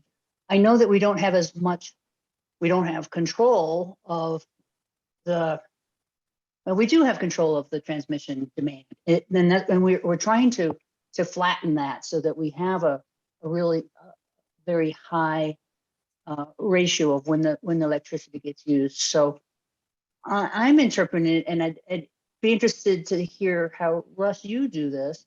I'm interpreting it that I should combine my distribution in my power and then compare that to my demand charges and think that, oh, maybe I need to be thinking a little bit more about demand in the future. And if I'm out of whack, I'd appreciate getting whacked back. Yeah, no, I don't think you're out of whack. That traditionally we show this pie with those two pieces together, the two demand pieces as demand related. And typically that's what we communicate to the client. If you want to just have one demand charge and not differentiate it between power supply demand and distribution demand, that's the demand related costs that you have as a utility. Now, if you consider the power supply demand and the power supply energy to be kind of all energy in kind of some of the thinking that Tim had, then you can get to kind of that other comparison that Tim was describing. So this is one of those cases that there's an art to it too. So it's kind of how you were interpreting it. How much can we really deal with this? Or, so two reasonable people could look at this and interpret it differently and come out with, oh, we need to go this way. And that's where the discussion, that's where the dialogue begins, right? yeah, the takeaway I'd like you to have is that I agree with Tim that your customer related kind of recovery is pretty good. I think you are getting a decent chunk of your distribution demand related recovery. I think unless your power supply cost changes, you're a little bit under collecting on power supply demand. So I think I still have that opinion, even after the discussion there. But go ahead, Joe. I think you've been waiting a bit to jump in here. Why don't you go ahead and jump in? I was just wondering, Tim mentioned an appendix in the Finance Committee report. I'm not finding that in my packet. So yeah, we provided an abbreviated printout of some of the schedules from the final model that include some of the unit costs in more detail. And we provided that to the committee. I'm not sure it's how it's been distributed. Otherwise, I'd have to leave that to others on the group. Yeah, I'll jump. Sorry, Russ. That is on the Google Drive, Joe, in the LPEA resources, and I'll send out a link to the full board. Great, thanks. Yeah, and I would note, Joe, in addition to that, we provided Dan and Carl the Excel model that includes every calculation that we used here. In addition, I provided them the kind of Excel summary of the results of the AMI analysis we did, where we kind of summarized the hourly data and the factors related to do that. So we did provide a fair amount of additional data to staff as well. Yeah, I won't need to see the Excel spreadsheet. Thanks. Okay. The good part. Carl, you also did send that out to the whole board before the FAQ. It wasn't just the FAQ you got it. Okay. So look back, Joe. I think it's last Wednesday. You might be able to see that you got the agenda, the appendix. Okay, guys, I feel like I'm really short and Gail on time here, so let me move on if everybody's okay with that. Yeah, let me make one comment too, is that if there is a subset of people that want to get into more details than what we're presenting today, let's do that maybe next week or the week after, and we can get into some greater detail. Okay, sounds good. We're always happy to jump on a webinar and do some follow-up if you guys need it. I do think Dan and Carl have a pretty good understanding of things as well, so you have good staff resources there too. So kind of moving on, these are kind of some of the rate principles that we use to kind of guide what you actually do with the results. And we've covered some of these a little bit based on the discussion already, but some things to consider. We've talked a lot about equitable and cost-based rates. But revenue rate and revenue stability is important too. You don't want large swings in your revenue, your budget to actual, that kind of thing. That stuff's important. You also have to have things to be understandable for your members so that they can react. If they don't really know what a demand charge means, then they might not be able to save any money by avoiding it, that kind of thing. And then in all of my rate work I've done this year, and I've had a couple cases where we had to do large rate increases on a particular class, I always advocate that you stage those out. So if you did have a, some rate class down the road where you need a 20% rate increase, I wouldn't do that all at once. I would kind of phase it in over a period. That's generally a good way to do that. Here, it doesn't look like you need an overall rate increase. You have some classes that are paying a little maybe less than they should be proportionally, and you have some debatable misalignment in your unit cost versus your rates. Those are the kind of areas that I would focus on as you kind of move into the next phases of this. This chart here is our typical kind of overall results, other than the pie chart that we talked about too, for and let me spend a little time explaining this chart so everybody understands it. What this is your current revenues, rate revenues from each of these rate classes compared to the COSA allocated cost. So if the rate class was perfectly collecting its costs right now, it would be right at 100%. So for instance, on sales for resale comes out right about at 100%. So they're right at cost of service is the way you can read this chart. The other thing, we were asked to kind of sort this by the sizes of these rate classes. So you have the most revenue to the left to the least revenue in the right. So your large classes, i.e. large proportionally the amount of revenue compared to your total revenue, are to the left, and your smaller rate classes are to the right.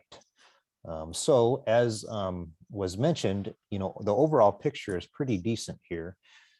You've got most of these within a range. We use this plus 10%, minus 10% range, which is usually kind of a range we use for whether you should take action or not. So a lot of times we would look at a chart like this and we would see that TOU single phase is a little bit lower than that range, and irrigation is a little bit above, and those might be good candidates for making some changes proportional to other classes. The other ones that are coming in 97, 102, 104%, and so on are pretty well within range, and you're going to have variability from year to year on how folks use the system and how your cost structure changes from various components. Go ahead, Kirsten, you have a question. Russ, do some of these classes, will these ratios change if more members were in the class? So for instance, depending upon how you allocated three-phase power, let's say, then if you have more people, more members in the three-phase class, which is kind of some of general services three-phase, then that might change that ratio. Is that true? If they have different characteristics than the folks that are already in there, if they're exactly the same as the folks that are in there, it would be the same. But if they have a more efficient use of the system and they add to the less efficient users that are already there, they'll kind of make their factors better for that class. So in that case, yes. If they're exactly the same as everybody in there, then no, it shouldn't change it that much, because it's based on how the class uses the system proportional to It's how the class uses the system, but it's also how we expense that system. So if for instance, we'll stick with that three-phase because I can sort of understand it. Sure. We only have so much three-phase infrastructure out there. So you're going to be dividing that infrastructure by more members if you have more three-phase members. So that is going to change our ratio, isn't it? And then well, if you didn't add any new infrastructure for those folks that you connect, but typically each time you add a customer, you add, the infrastructure to connect them and serve them and provide capacity to them. So, yeah, it would be rare that you added a bunch of customers and didn't add any infrastructure for them. And would you see that the case in any of these, that having the plus or minuses from the limits really isn't a matter of, it's just because it's such a bloody big or such a bloody small class. It really is. Well, No, that ratio is going to stay the same whether there's one member in that class or whether there's 1,000 members in that class. yeah, the one exception I would say is on the electric vehicles. There's very few accounts in there, and so few that, you know, it's not a great sample. So I think you might see some improvement in the electric vehicles once you get a larger pool of folks kind of using the TOU EV rate. That would be the one, and I think Dan's mentioned that when we've talked to them here and there. So that would be the one I would say that's probably the case. Snowmaking could be, I don't think you're going to have any new customers there, obviously. But obviously you had some different customers in the snowmaking, that would make a difference too, I think. Those are the two that come to mind for me that might alter in the fashion you're talking about. That Thanks. help, Kirsten? Yes, sir. Okay. Any other questions on this? Otherwise, I think I'm going to turn it over to Gail and let her make any comments on this, and then kind of move into the unit costs, which I think are a little bit more of interest to some folks. Okay, Gail, are you good to go? I am. If you could move to the next slide. Okay, so one thing we haven't talked about yet is the fact that we've run this cost of service 2 different ways. So if you look on this page, ton of numbers here, and I'm going to point out a couple things here about how you would use this to potentially change your rates. But let me first explain the 2 things across the top. We've got unit costs at 100% demand, and we've got unit costs at what we call minimum system. Those are 2 different theoretical approaches to doing a cost of service study. In 100% demand approach, we say that all the poles, wires, and transformers are related to the fact that there's peak demand on the system, and the peak demand drives the need for the poles, wires, and transformers. On the other side, on the minimum system approach, we say, well, we'd have to have a certain amount of poles, wires, and transformers there, regardless of how big the load is for any given customer. So we say part of it is customer related, because you've got to have those just because there's a customer on the system, and part is peak demand. So they're sized bigger because of the fact that the peak demand is higher. So if everybody just had one light bulb on the system, there'd still need to be some poles and wires and transformers. And so minimum system, roughly half of the cost goes to customer related and half of it goes to demand related. And you can see in the very first line of numbers, that makes a big difference in what we consider customer related costs, which would be the base charge. So in the 100% demand values, the unit cost for a base charge or customer charge is $16, whereas on the minimum system side, it's $29.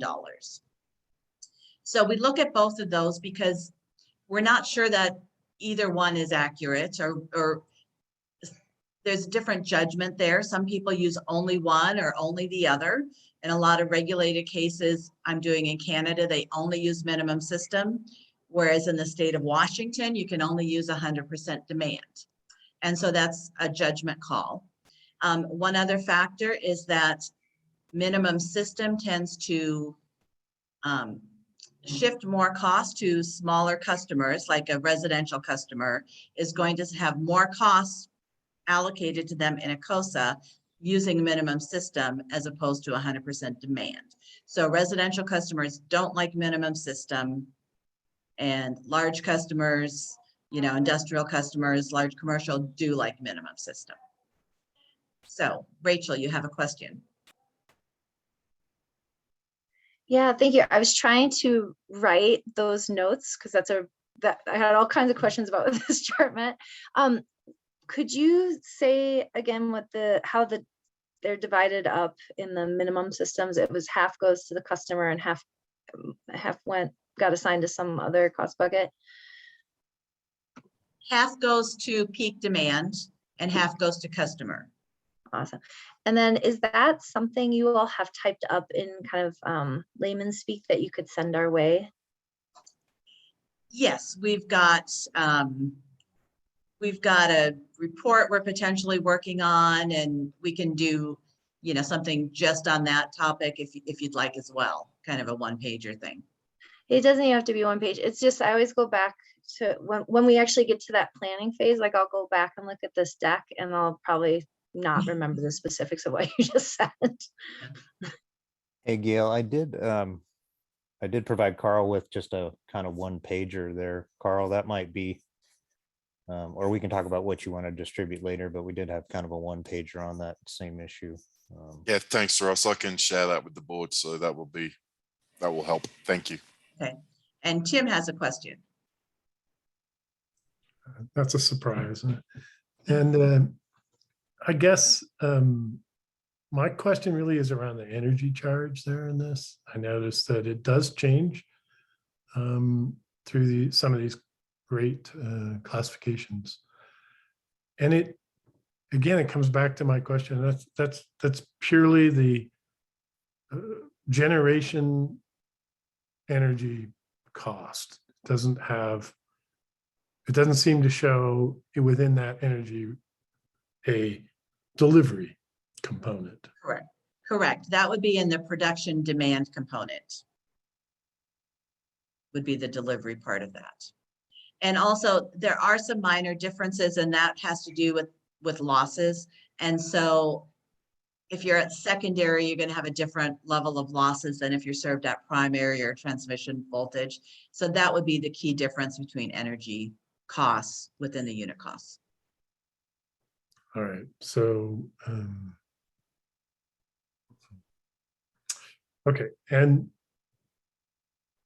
I guess I would ask the question around between these two columns here of 100% demand and minimum system values, right?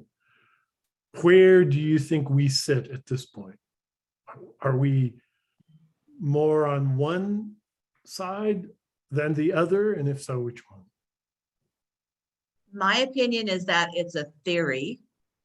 And so it's really more of a policy question, what you believe. It's really not a matter of one utility should use one and another utility should use another based on physical circumstances. It's more policy.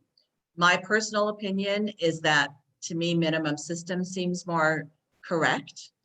I do think you build a system in part because of customers being there. And that becomes even more evident, for example, when you have solar customers, you know, net metering type customers with solar panels, you still have that system there in place to serve them, even if they're not using it very often, but they're using it every once in a while, you know, so you've got to have it in place. So we like to look at both sides and maybe say the truth is somewhere in between, or use that as a bracket. And again, let me use the first one as an example. Your base charge for general service is $21.50. So $16.65 is the bare minimum you should have, you know, just to cover your true customer related costs, the cost of a meter, the cost of sending out a bill, that kind of thing. And then it could go up as high as $29. And so you're in between the two. And so that's a good place to be. If you really wanted to collect more through base charges, you could justify increasing it, but there's not such a strong imperative that you have to, because you're already in between the two. Thank you. That was Sue, really Sue has a question. Yes, can you explain the production demand for us again? I guess I'm a little confused on what all that includes. Yes. Yeah, and I'm going to, let me go through this first example and then see what questions you have. We've talked a lot, so I'm going to talk about just a couple classes here. The first one I'll talk about and then go to questions. General service under 50 kVA does not have a time of use rate. So it only has a base charge, has a small demand charge because it's kind of an introductory approach to adding a demand charge. So it's set low in the first place, and then the rest is in the energy charge. So in terms of the unit cost, we've talked about the customer cost first. Then there's distribution demand, and that is for your internal costs. So that's your own infrastructure. It includes, again, poles, wires, transformers, substations, those kinds of things. And so that's, in this case, distribution demand is between $788 and $497, depend on the method or approach that you use.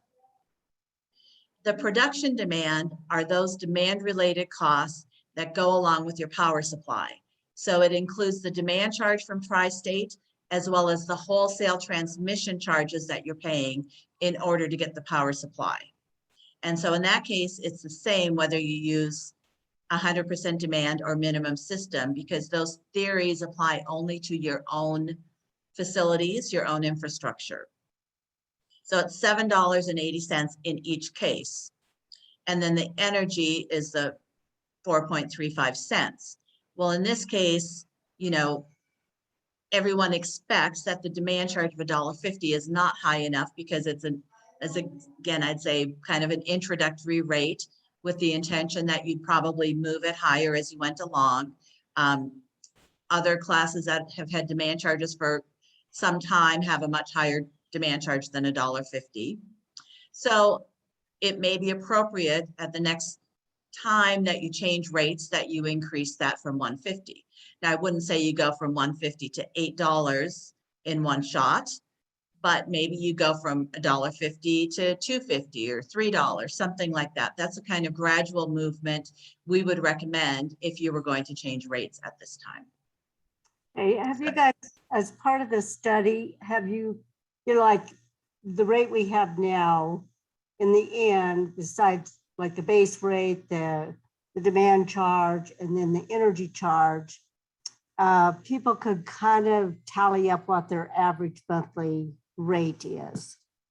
With the other two columns, have you guys studied to kind of see what that charge is per month, you know, comparing what we are charging now? If we were recommending that you were going to change rates, we would do bill comparison. And so we would say, okay, right now, this is your rate structure. And if we move to a rate structure where we move the demand charge to $3 or $5, we would say a customer with this much usage, with this peak demand, here's what would happen to their bill. And that comes at a time where we're proposing actual rates. So if you were going to change it, that is something you would want to consider. Okay, and in addition, at that same time then, we would want to be looking at reducing the energy charge. Yes, if you collected more revenues from a demand charge, you would collect less from, you would lower the energy charge, so you'd still have the same amount of revenue total. Okay, all right, thank you very much. Okay, And Gail. Joe. Oh, Yeah. I was just going to Joe say. has a you mentioned- question. Oh, go ahead, Russ. Sorry, Joe. I was just going to say these three options are revenue neutral, so they result in the same total revenue. Here, if you charge those actual unit costs, you should get the same revenue you're getting from current rates. So that was the only comment I was going to add. Sorry, Gail. Go ahead, Joe. Yeah, I was wondering, is on the time of use single phase, is that just residential, or what does that all include? I can speak to that, Joe. It's primarily residential. The small commercial single phase account is eligible for that rate as well, but it's primarily residential accounts that use that one. Well, Okay, and so I'm on time of use. So right now, am I paying 20? I'm paying $20 for a base charge right now. That's correct. Okay, thanks. Okay. Well, and that's a good segue, because that was the next class I wanted to talk about, to highlight what a time of use rate looks like and how that's different from the first one. And so under the time of use single phase, again, the base charge is maybe a little low in this case. Shows it should be somewhere between 21 and 34. So if we were proposing to change rates, we might recommend that get increased, maybe to 25, something like that.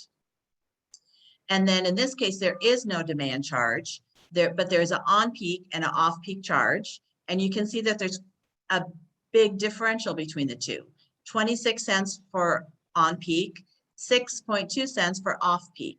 And that's because the goal of this is to try and collect those demand-related costs, the $7.88 plus the $7.80 in that demand, in that time of use on-peak charge. So rather than have a demand charge, you have an on-peak charge, which kind of does the same thing. So in this case, when we lay out the unit costs, talked about base charge, the on-peak charge is a little bit lower than what the unit cost shows. And the off-peak is a little bit higher than what it shows. But again, that would not be unusual. We see all the time that base charges generally do not collect the full amount of customer-related costs for nearly every utility we work for. And demand charges as well, or the same with the on-peak charge, do not collect the full amount of allocated costs for demand-related costs.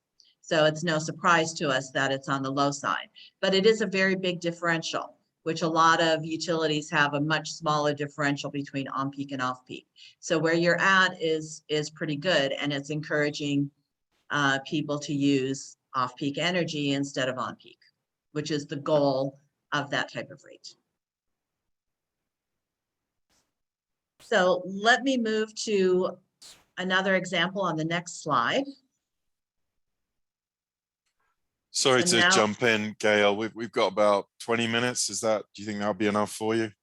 Yeah, I think that's good. I'm just going to point out a couple more things and then wrap it up. So in this case, we have time of use large commercial primary. Okay, this is a different kind of rate because they have a demand charge plus an on-peak and off-peak charge. Okay, so in this case, the base charge is higher. I think that's a function of, it used to be that demand meters were very expensive relative to residential type meters. Now with AMI, meters have come down in cost, and a demand, demand meter is not a big thing anymore.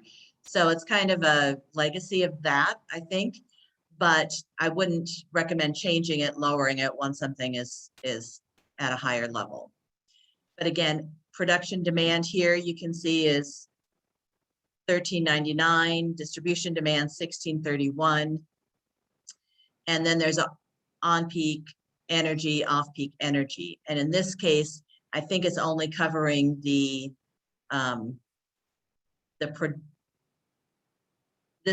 production demand has been added into the on-peak energy unit cost. So it's shown as $13.99 in the first, 100% demand example, but really we're not using that to compare. We're adding it into the on-peak energy unit cost. So we'd be comparing, in this case, $6.60 demand charge to $16 unit cost for the distribution demand. And then the on-peak energy is at 8.7. It should probably be in the neighborhood of 15 to 17 if you were to be fully at the unit cost from the COSA. And the on-peak energy is higher. So again, in this case, I'd recommend probably increasing demand charge a little bit, increasing the on-peak energy charge, and decreasing the off-peak energy charge. So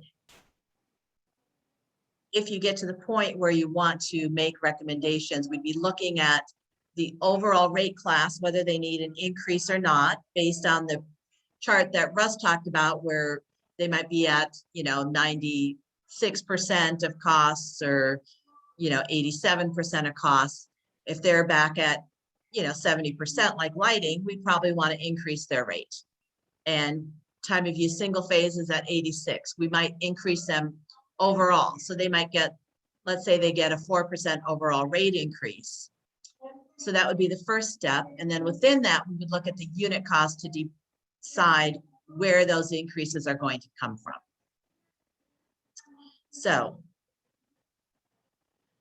again, that was all I wanted to point out, just some of the unit costs, not go through all the detail of them. But I'm going to turn this over to Russ because it's a little bit loud here right now, and he can kind of wrap up some of the indications that we've seen. Yeah, happy to do that, Gail, and thank you so much. And thanks for all the questions here. Again, we're happy to do follow-ups as needed. So, you know, after we looked at all this and, you know, without kind of having to develop a full rate proposal for you to implement currently, you know, what are the things you should think about going forward? And so these last two slides are kind of the realm of that. Things that are important that you should think about. What the first one here, consider lowering energy rates. So your energy rate unit cost is quite a bit lower than almost all the energy rates that you charge, either on or off peak. So that to me indicates that as you work on future rate design, it would be good to lower energy rates in general. The other thing that's important, especially as you get into kind of things like beneficial electrification and encouraging more off-peak EV charging, it's make sure that you have kind of a low off-peak rate to incentivize that, and that you're getting your capacity costs during the daytime or your on-peak hours, either from a demand charge or from a high on-peak energy charge. Obviously, two ways to do that, as Gail did a good job of discussing previously. The rate design could be modernized a little bit. I think instead of on-peak energy, it's more common now to do just on-peak demand. So on-peak and off-peak energy is a little less common nowadays than on-peak demand, although some rates have both on-peak energy, on-peak demand, and off-peak. So there are lots of flavors of rate designs that you can consider. The second bullet here talks about demand, and I think we covered this pretty well in the presentation already, but I think a good barometer for you to consider is trying to move towards at least collecting distribution demand. And that seemed like, from talking to management and staff, that kind of the direction you've been trying to head, and you've already made some progress toward kind of collecting distribution demand capacity in those type of charges. The other thing that might be good is a three-part rate for all classes. And when I say three-part rate, I'm meaning make sure every class has a demand rate and an energy rate and a customer rate. On your base charge, I think, you know, your base charge is fairly reasonable compared to where co-ops typically charge for a per customer residential base charge. 20s to 30s is pretty common. Even in the high 30s is fairly common for co-ops. I have seen some co-ops with a base charge up in the $50 range. I'd say that's getting a little high, but usually that's a case where there's no demand charge and they're really trying to collect all their fixed and demand costs in a customer charge. Investor-owned utilities, you know, always are going to have lower base charges because that tends to be a sensitive area for public service commissions. And so it's usually difficult for somebody like Xcel Energy or the bigger IOUs to increase their base charge. And so they tend to have higher commercial rates sometimes, which tend to penalize business a little bit more than you should compared to residential rates. That is all I have on this slide. And then I was going to talk about a couple emerging rate issues, unless there's any comments. Okay.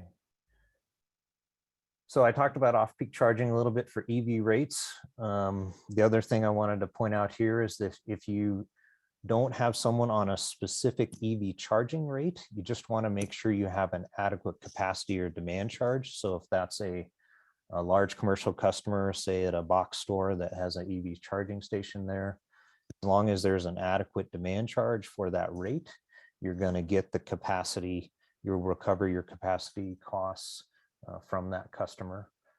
It is good to have the proper incentives, as we talked about. Net metering, one thing that is hard with net metering is folks that do net metering or solar panels on their house want to get as much money as they can for that production. And so they like a high energy rate, but that doesn't really reflect the benefit of that energy to your system. So you really have to kind of balance your rates for net metering customers. And the best way to do that is to get your energy charge down and some sort of modest capacity charge for net metering. And that way, folks that are using net metering are getting the appropriate amount for the energy they provide and also paying for the capacity they use to support that generation. And then I've had a fair amount of work this year on these high density loads or Bitcoin cryptocurrency customers that are shopping around to different utilities for a deal.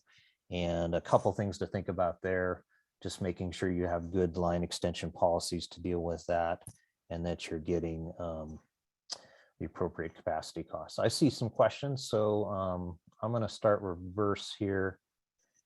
And I'll go with Tim, you're first. You came up first. Go ahead. Yeah, thanks.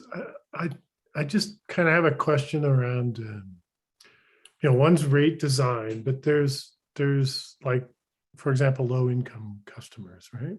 Mm-hmm. So, I've heard for a number of years, you don't build that into rate design per se, but into maybe a special program or something. Do you have any kind of recommendation based on your experience about how to handle? Yes, like that? I do. I like to handle low income and also senior discounts in a discount to the base charge that's on your fee schedule, separate from a separate rate. So that is my preference for dealing with low income senior discounts. Go ahead, Rachel. I think you're next.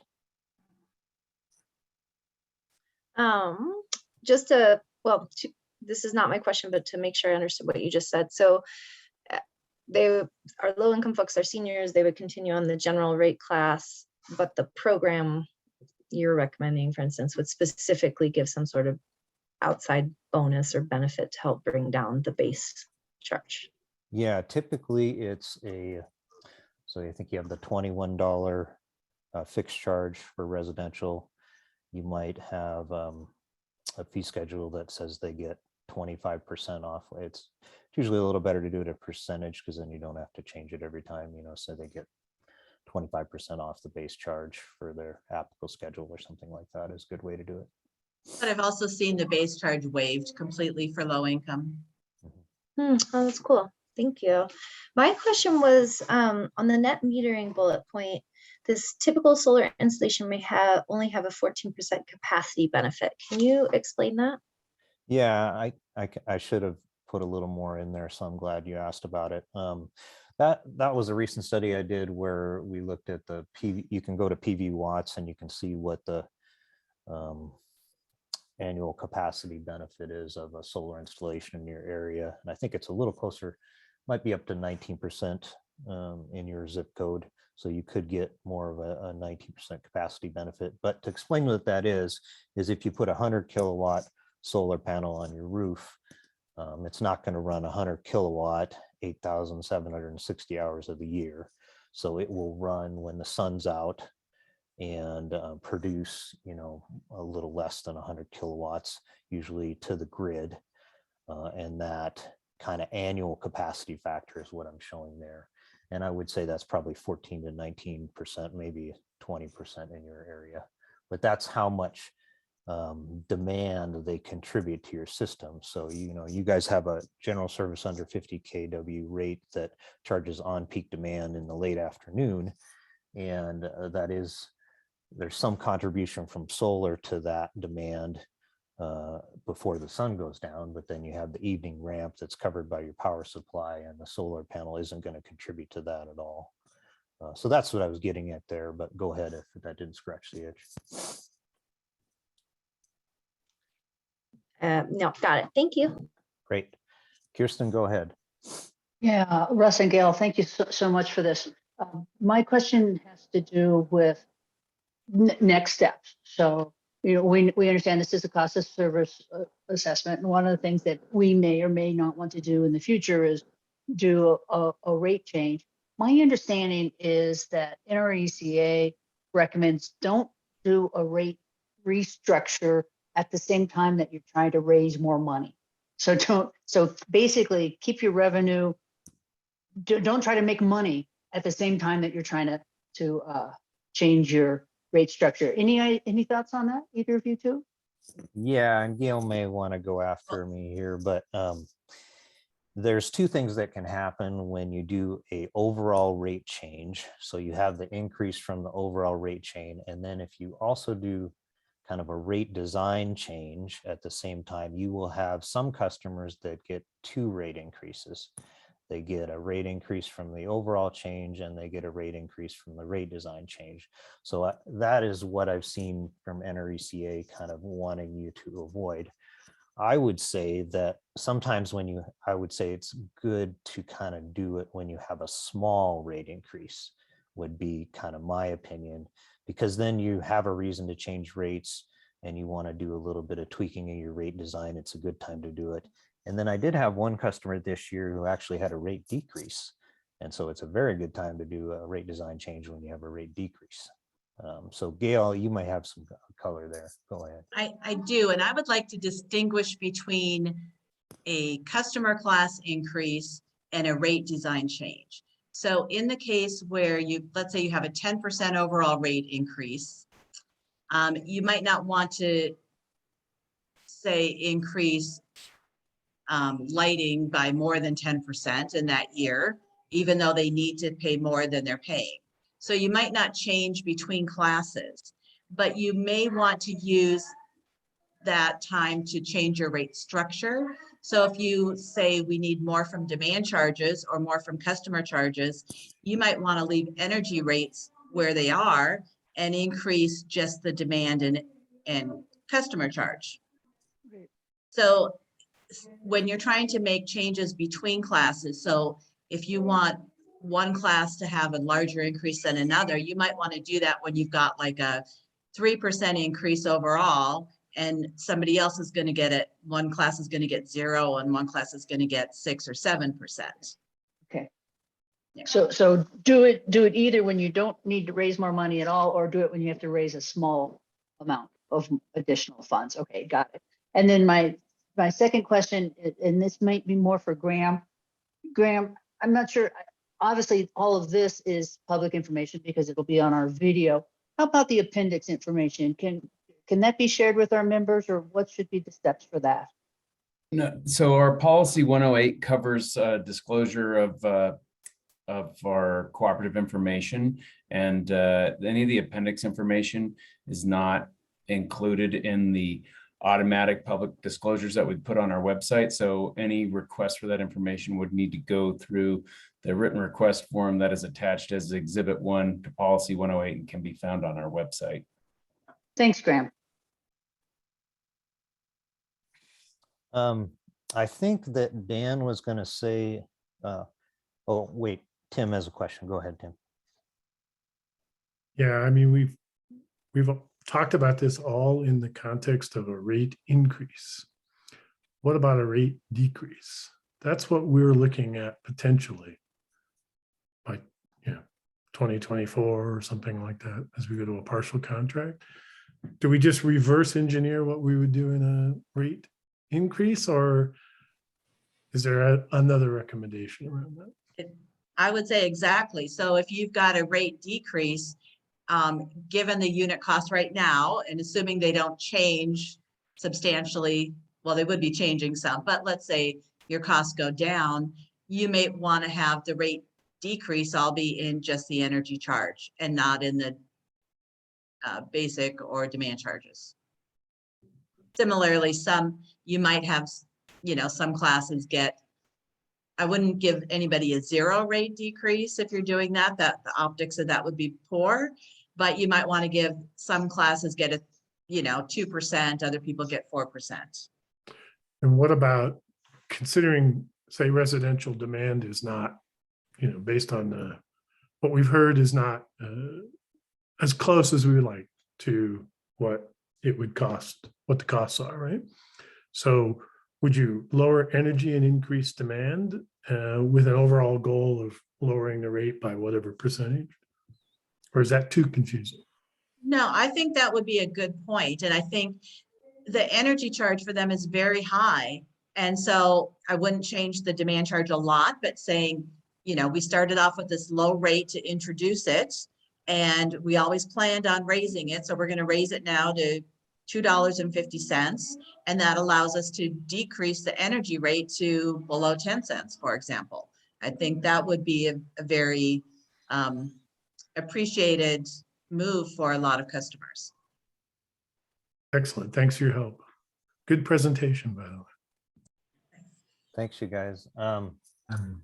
Carl and Dan, I don't have too much else. I think I was going to just on next steps talk about, we're providing, I think I've covered that. We're providing all the data and support to staff to kind of use the model and kind of use the results going forward for you guys. And I Russ, if thought, I can, go ahead, Dan. I thought Dan was going to talk a little bit at the end. Go ahead. Yeah, I was just about to say, if you stop sharing, I'll just show this last slide here and speak to some of those things here. And, really there's not too much more to say right here, but thanks for the presentation there. I assume you guys you're seeing the last slide. Just for some next steps, I thought it worked fabulously last time we did the rate design. We were in the FAC committee. We really took a deep dive into things, spoke philosophically about what some of the next steps would be. So that could definitely be the avenue forward here in the future. Like I said, for now, we're maintaining our rates. Then once that power supply is firmed and we integrate that wholesale pricing into the COSA. So that's, a variable that can be basically put back in there once we have our new power supply figured out, and gives us a more, real-time picture of what we have going on there. And then finally, we would determine what rate adjustments are necessary once that power supply arrangement has commenced. And looking forward to doing some of those things.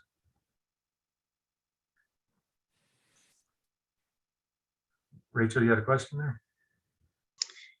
Yeah, well, first a comment. I agree that the last time we looked at rate supply, it was I thought a really well done process. In part, I'm recognizing that because I understand the principles and I'm able to apply a lot of what we talked about last time. And I'm also tracking along some of those kind of longer term strategies that we had about, incrementally starting to break apart our costs and match them with costs, or our rates to match with costs, et cetera, et cetera. So that's pretty cool. I guess a question I had on that last piece, someone brought this up earlier, we're seeing our second wave of tri-state energy cost rate decrease coming this month. And I know it's still kind of fuzzy, but do we have a sense of when we might have our wholesale costs secured? Like, are we looking at this year, towards the end of this year, kind of aligning all these things, or are we just kind of sitting on the tri-state rate reduction until next year, like when this all comes in? Yeah, any thoughts on that? Yeah, right now what we're looking for is probably an implementation early 2024, in January of 24, for a variety of reasons, as we discussed in the power supply aspects and presentations there. So yeah, 22 will be as we budgeted.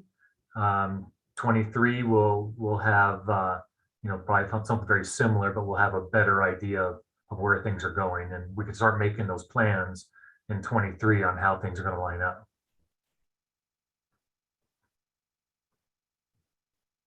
And Joe, did you have one last question? Just a comment. I guess I don't want us to forget, and I don't know if this can ever figure into a COSA, but a big reason we've been doing a lot of things we're doing is to lower our greenhouse gas emissions. And I don't think You know, I don't want that to be forgotten in all the rate discussions, and that, you know, time of use and other ways that, you know, we save energy contribute to a bigger picture. So I just want to keep that on the agenda and not just get so cost and expense focused that we lose sight of our, you know, one of our primary goals. Yeah, and those are tied together, Joe, especially when it comes to that beneficial electrification. We're really talking fuel switching on a lot of these things, getting away from gasoline, propane, natural gas onto electric that has that renewable footprint to it. So the more we can encourage the beneficial electrification, the more it assists us in achieving those carbon reduction goals as well. Back to you, John. All right, that was awesome. Thank you so much. Super informative. Okay, we are 7 minutes ahead of schedule. So why doesn't everybody just take an extra 7 minutes for lunch? We will see you all back here at 12:30 for the attorney update. Okay. Thank you, Gail and Russ. Thanks again, everybody. Thanks, guys. Yep. Yeah, thank you. Excellent. Yes. See you all in a bit. Adios.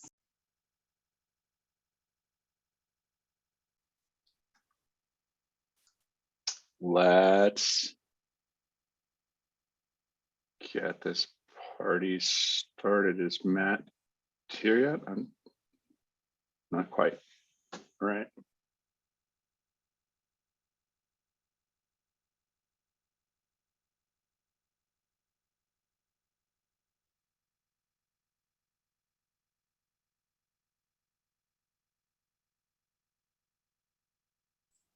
John, I just texted him, so he should be on any minute.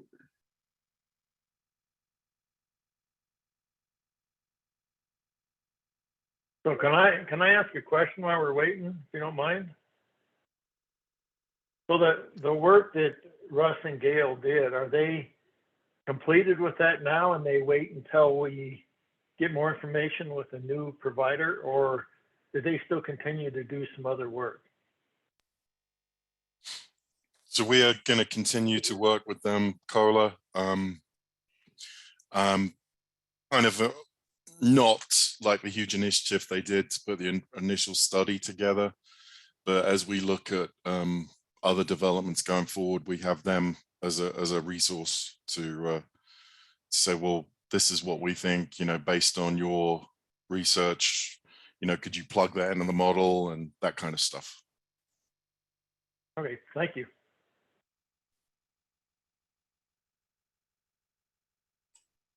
John, he'll be on in 1 minute. So if there are any other questions.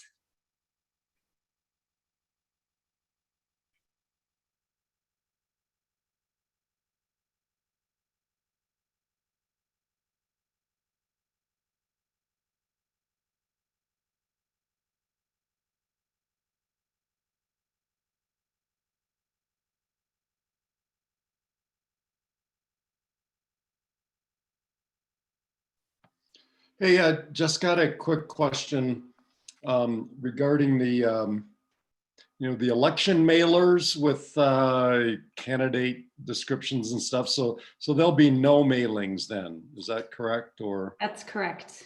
okay.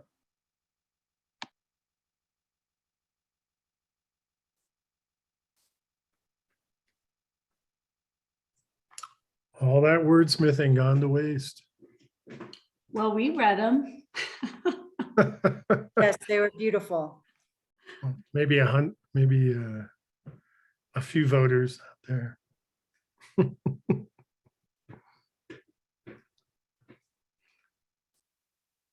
I told him we're waiting for him. There he is. Did the candidates get my email declaring them as? I did. Yes, thank you. Thank you. Thank you. And I will say, and this is the one time in a year and a half that Matt's been late, and it is cheaper for us when he's late versus when we're late to see him. So, all right, Matt, glad you're here. Thank you. The mic is yours. Yeah, thank you. My apologies for being late, and I'm always late, but never for y'all. So, sorry about that. A few quick updates from almost exclusively the FERC side. BDP settlement continues to move forward. I'll have more of an update on that when we get into the executive session, but that process continues to go forward. And I think progress is being made is a fair way to state it. And so that's going okay. On the CTP side, so on the full buyout, trial staff filed their testimony a couple of weeks ago. The next step in that case is that rebuttal testimony coming in from Tri-State and United and potentially others will come in, I believe, on the 25th. And then that case will go to hearing at the beginning of May. So trial staff did not adopt Tri-State's lost revenues methodology for their exit charge calculation. They moved over to more of a balance sheet type of approach, which was advanced by United, and Tri-State also has an approach that is along the same lines that they had put out as an alternative, and you pay the higher of. Trial staff took some different positions and some different inputs into that in terms of how they ultimately built their methodology, but it was much more grounded in a balance sheet type of approach, and they did discard the lost revenues analysis.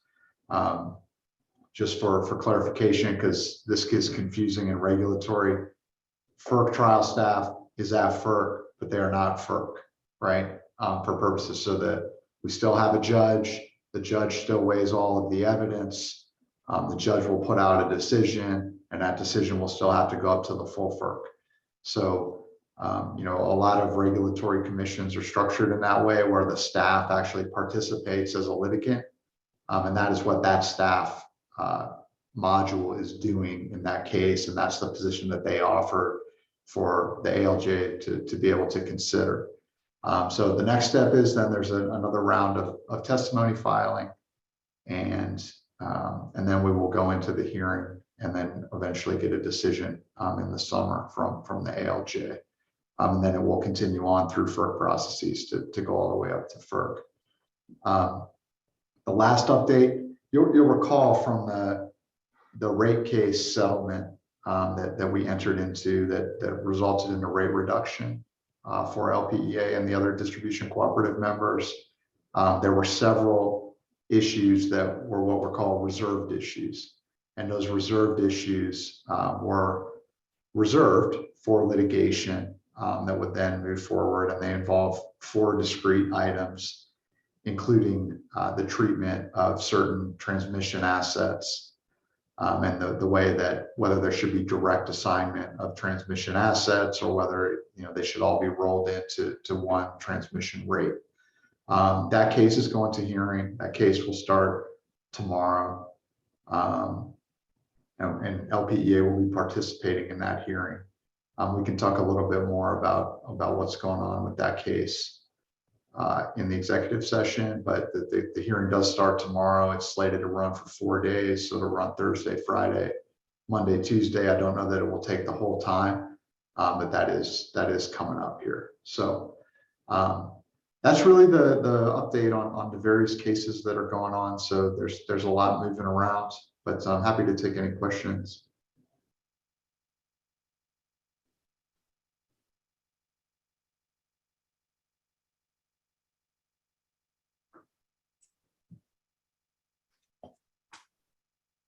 So John, did you want to move to executive session now?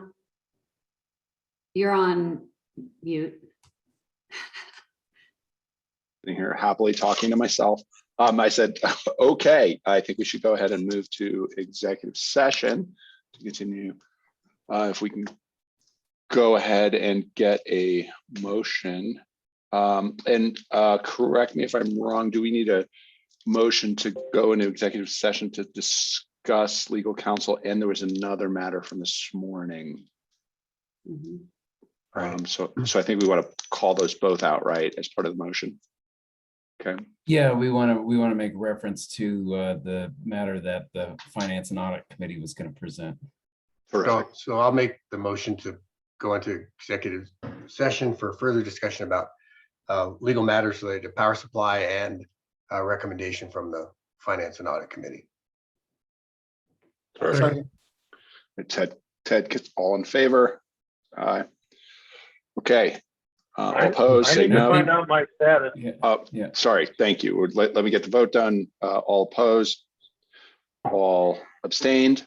Great, we're gonna go into executive session. Kohler, go ahead. You had a comment, or the comment is the usual. I What's just your need to status? know, yep, please. Matt, what do you think? Yeah, for purposes of my update, I think it'd be helpful if Kohler did not participate. Okay. Nothing personal. So we'll contact Kohler when that portion is done and have him come in for the Finance and Audit Committee. Terrific. Okay, and if before we Thank you. flip, can everybody take a minute and make sure that you have your executive session link? It went out this morning from Janelle. Okay, we'll see you on the other side.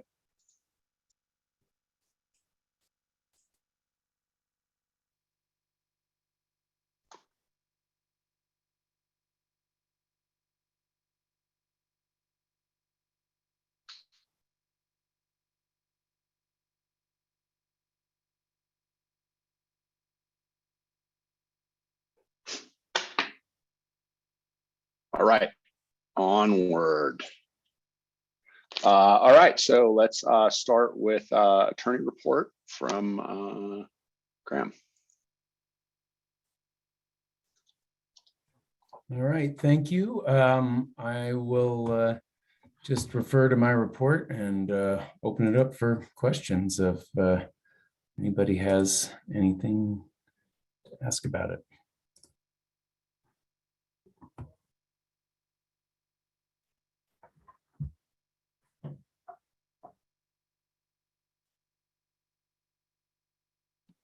Sorry, I have one question. On the power line trails bill, I'm not sure how up you are on this, Graham, but it says CREA is working to amend. What does that actually mean? I mean, I've got some experience with trails, and I think it would be really I don't favor this idea you're proposing. So when they talk about amending, does that mean killing it, or what might that mean? It's changing the language. So first, what CREA has done is effectively lobby to get municipalities and electric cooperatives excluded from the definition of transmission provider, right? So we should not be covered by this bill anymore. It's my understanding that this bill has very strong support in the General Assembly and is sort of likely to pass, you know, to the point where it's not really worth spending political capital to oppose it, but rather to maybe spend more of the time to try and amend it and narrow it down to what would be mutually acceptable. So I don't know if they're still continuing to try and work on upping the level of transmission line capacity that would be subject to this law, just to sort of maybe add a belt and suspenders. But in one of their recent committee amendments, they did change the definition so that cooperative electric associations are specifically excluded from the term transmission provider. Tim? Yeah, thanks. I appreciate you putting in this legislation information in your report. I looked at this S83 a while back, and I did not, maybe I didn't read it very well, maybe it's been amended or changed or whatever, but I did not come up with one provider locking up public rights of way, preventing others from using them. And I thought it was more of an equitable, they had to allow, as you said, others, or maybe you alluded to. Right now, I think it's CDOT's been able to work with one vendor who ends up locking up, the fiber that they put in. They spend the money and they get the sort of exclusive right to use that. And I thought this bill was more like, okay, CDOT's going to have to open that up, and even the fiber that gets installed. So I don't know if that's just a clarification or not, but I think if what you have as a concern there is truly accurate, that could have an effect on our ability to meet our broadband goal, especially with regards to going in and out of Pagosa and so forth. So, maybe some clarification, and, if it were truly not in our interest, how do we go about making that known at the legislature? It appears to me that in a sort of lobbying that occurred earlier this month, that CCOM and Elevate had been sort of taking some of the lobbying lead on that, and that they were being heard at the legislature, and the amendments that they were proposing to sort of help assure that this was going to lead to equitable allocation, and a lot of the exclusivity language that was in the initial drafts of the bill has been removed. And so I think those amend position from CREA is paying off in this instance, not unlike it in the previous issue about sort of getting cooperative electric associations specifically excluded from that statute. So there's some the amendments that are being suggested appear to be occurring. Okay, well, I guess, in this case, we would want to make it well known with CREA, who's trying to amend. Is that what I'm hearing? Yeah, I believe so, and I believe that that CCOM and Elevate are doing that. I think Holly is. I don't sort of mean to call you sort of out of turn necessarily, but I think Holly is pretty well involved in CREA's legislative review. Maybe she can sort of speak to what conversations are actually kind of going on in that room as far as this is concerned. To the best of my knowledge, Graham's exactly right. The primary concern on the cooperatives part was the exclusivity language in the bill, and that was the primary objective to amend it. They're very supportive of having a fee schedule set, and that was other pieces of that legislation. So it looks like, I just checked the Colorado Capitol Watch website, and it looks like it passed the third reading of the Senate, and it's now going to go to be introduced to the House. All right, thank you, Holly. And Graham.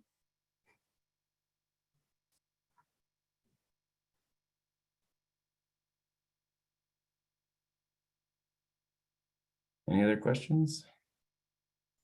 Last call for Graham. Okay. Roundup.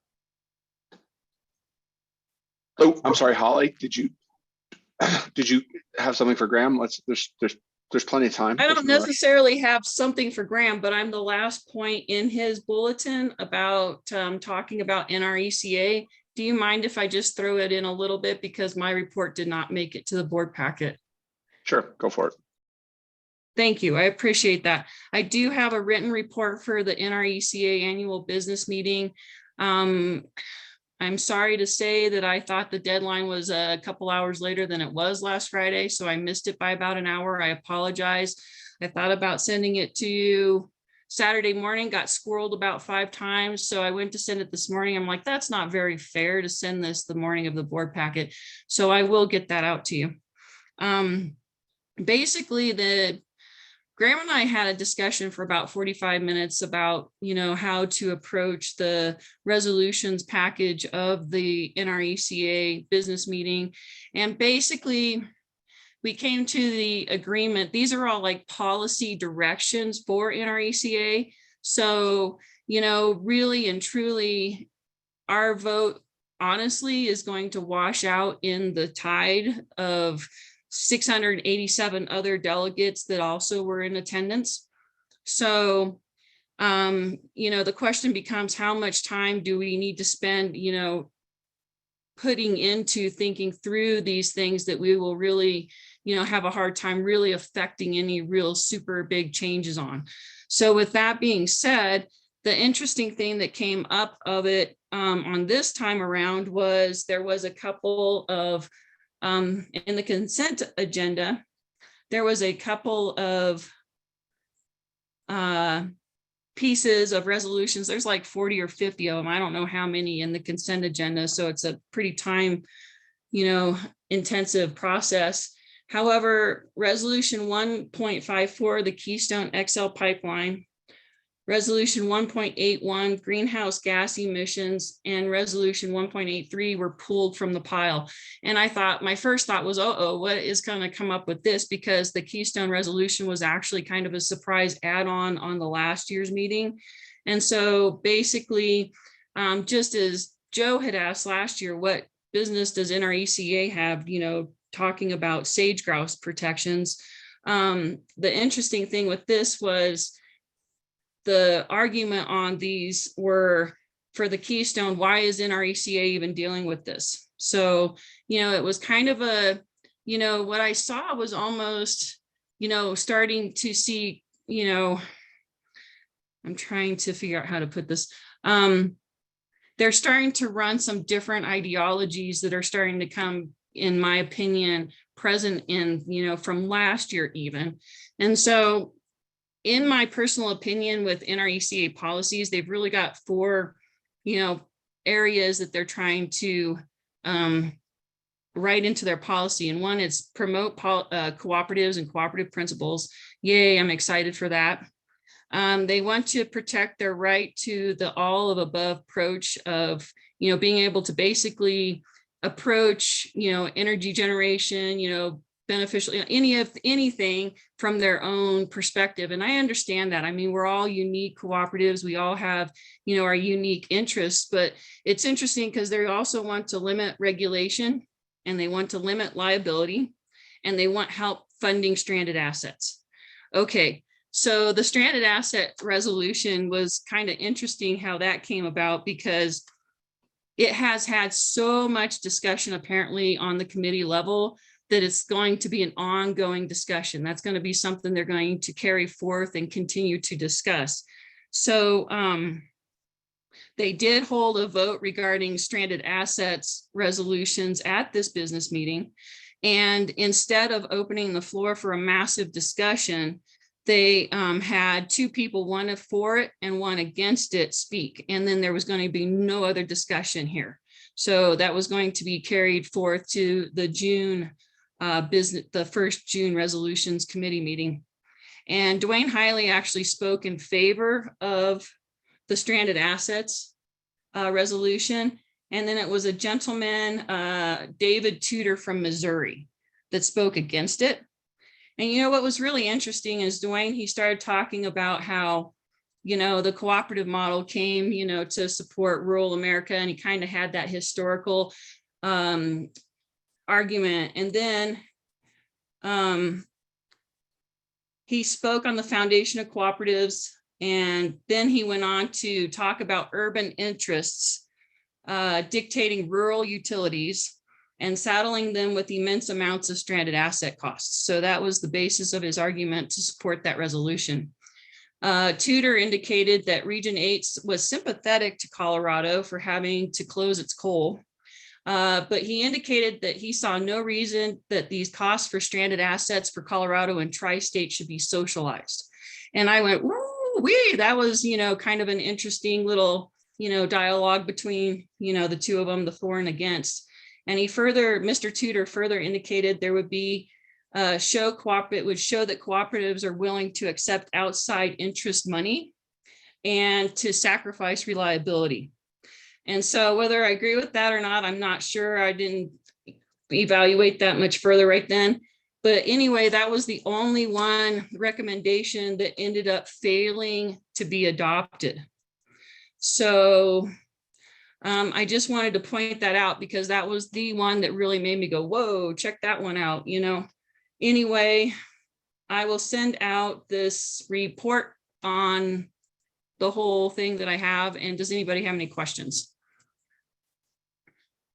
Go ahead, Rachel. Yeah, I really appreciated before we started talking stranded assets, you kind of gave a frame in some ways of the policy approach that NRECA has. Could you write that up? Or is that drafted anywhere? Even like you draw it on a piece of paper. I think that was helpful context for you to understand why they oppose, why they amend. And I know it's your frame, but it's helpful. Yeah, thank you for that, Rachel. And, you know, that is really, when I started really diving into it again this year, it made me start thinking again about the value of having inclusion and diversity on boards, because what happens is, you know, we want to protect our interests, you know, but if we don't have inclusion and diversity across the board in the cooperative landscape, then there's going to be risks associated with that, like stranded assets, like activist groups, like not dealing with climate change. So that, in my personal opinion, is you know, one of the underlying factors that, you know, kind of drives the policies that they're writing. Does that make any sense at all? Yep. Thank you. Kohler? Yeah, I'm just going to add a little bit more to that, because through Tri-State, I was actually in attendance to the NRECA, both training and the power exchange. And we were doing some lobbying for this very thing on the stranded. Kohler, I'm sorry, I can't hardly hear you, sir. Let's see. Does everybody else hear him? Is it just me? It was scratchy. Not too sure. Try muting and unmuting one more time, Kohler.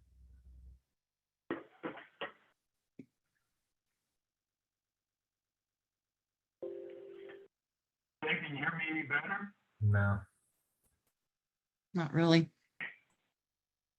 Not too sure what to do to make it. We can hear you a little. Well, let me see if I can talk a little louder. Maybe you can hear me a little better. But I actually, through Tri-State, I attended the NRECA, both the power exchange and training in Nashville. And one of the things we were trying to do is do some lobbying for this very thing that you were voting about on the stranded assets. I can tell you from talking to many people throughout the country, there is a huge gap between the states that are forcing closing of coal and the states that are basically supporting coal. It translates down to the co-ops as well. And one of the big replies I got from other folks that were against this passing or against what was that they felt that if comes from the government to help these stranded assets, and the government can also turn around and say, here's money, now you have to close it down. That's one of the big reasons that thing, it got defeated very soundly. It was a big number. So I just thought I'd throw that in. There's a big gap that both in the co-ops as well as the states. That actually spawned another thought, and it went as quickly as it came. Oh, I thought about this in retrospect too, you know, because before I was even on the board, there was a PAGOSA meeting that I attended, and Bob was the representative that year to the NRECA resolutions process. And it was, I think, Rachel and Jack Turner lobbied the board to be able to add, you know, Missouri wanted to have a resolution asking the Army Corps of Engineers to make their flood control a major component of moving forward, specifically to protect cooperatives. And so if I remember correctly, Rachel and Jack were able to get a piece, Bob was able to get a piece included about, you know, at least considering climate change. Is this ringing any bells, Bob? Where are you? I think. Up here in the, just off to your right hand. Okay, I see you. No, yeah, I do remember that quite well. Yeah, and so we got a little bit of language change to that resolution. We had also worked at getting another one added that had to do with the climate change aspect to it. So it's just a winding road, but that one was a little bit of success. Do you remember it correctly? Yeah. Yeah, and if I, my thought in retrospect after that whole thing shut down was, if they don't want to socialize the costs of stranded assets, why are we socializing the costs of fixing their flooding? It all, eventually will come down to,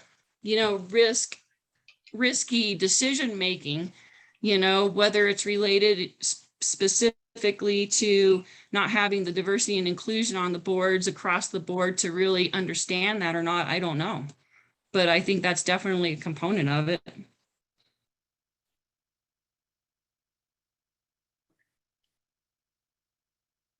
All right. Any other questions on that?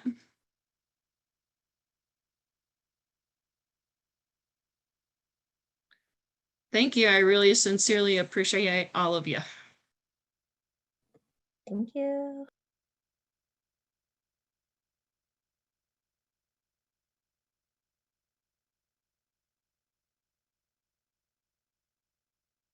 Has John disappeared? He said he was going to have to step off for a minute, so I guess I'll be your chair for a moment or two till he gets back. So any other questions on NRECA or Graham's report? Then I guess we can go to the Roundup board report from Ted or Roundup. Yeah, thank you, Tim. I won't go too deep into here, but I'll entertain questions if there are any. Roundup report starts on page 85. The February meeting was an extremely truncated meeting, followed by which we had our annual board retreat. So in the actual meeting, we really just dealt with some administrative tasks, minutes and assignments to the CEAC and POC meetings.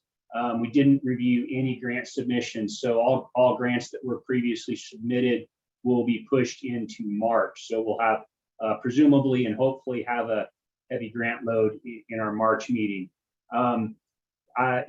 Attached or included here are the approved minutes from January's meeting and then the agenda for February, both the meeting and the board retreat. So you can see the content of what we talked about.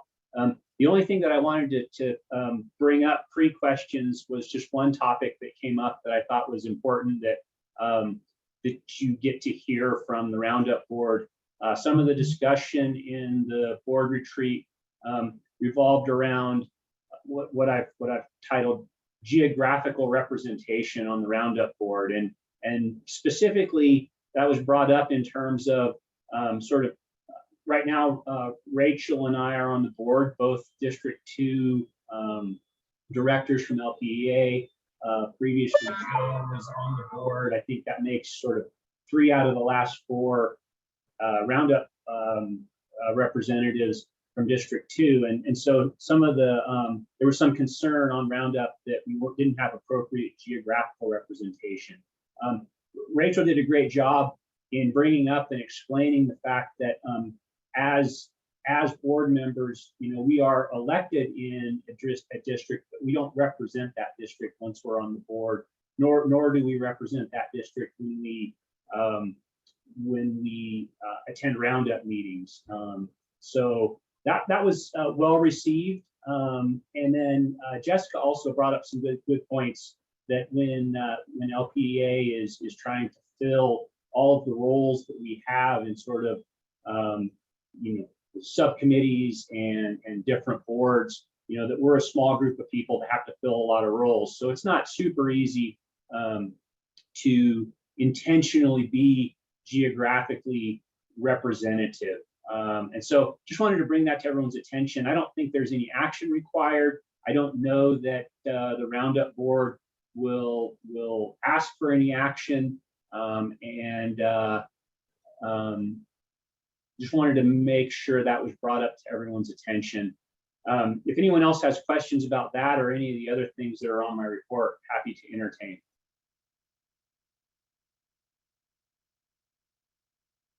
Otherwise, we will move on. I don't see anybody. Take it away, Tim. Thanks, Ted. So next up is Kohler with Tri-State, I believe. Okay, thank you. Ted, I guess we have 2 new members in our district too. You're in District 3, but not District 2, but we'll take you. Anyway, with Tri-State, this last month, this meeting, all of the COVID restrictions have been removed at Tri-State, so we're in full meeting. They're bringing all of their staff back. It was a good feeling. The meetings went very long. They're very intense. Right now, there's tremendous challenges for Tri-State. And on the other side, there's also some pretty favorable opportunities that are coming forward. But it makes for a lot of work and a lot of pretty intense discussions. And that was reflected in these meetings. When you look at our drive, there's a couple presentations that you might take interest in. One is the Red Feather Lakes microgrid. That was presented by Jeff Wadsworth, who is the CEO of Poudre Valley. It had some pretty interesting information on that. They've got that up, they've got it running. It was work done by obviously Poudre, Tri-State, NREL, and NRECA had some parts to do with it. One of the things that was interesting is throughout this and several times, Jeff mentioned that they couldn't do it if they didn't have fossil fuel generation. They do have propane in there, and they have to do it with today's technology to make this project work.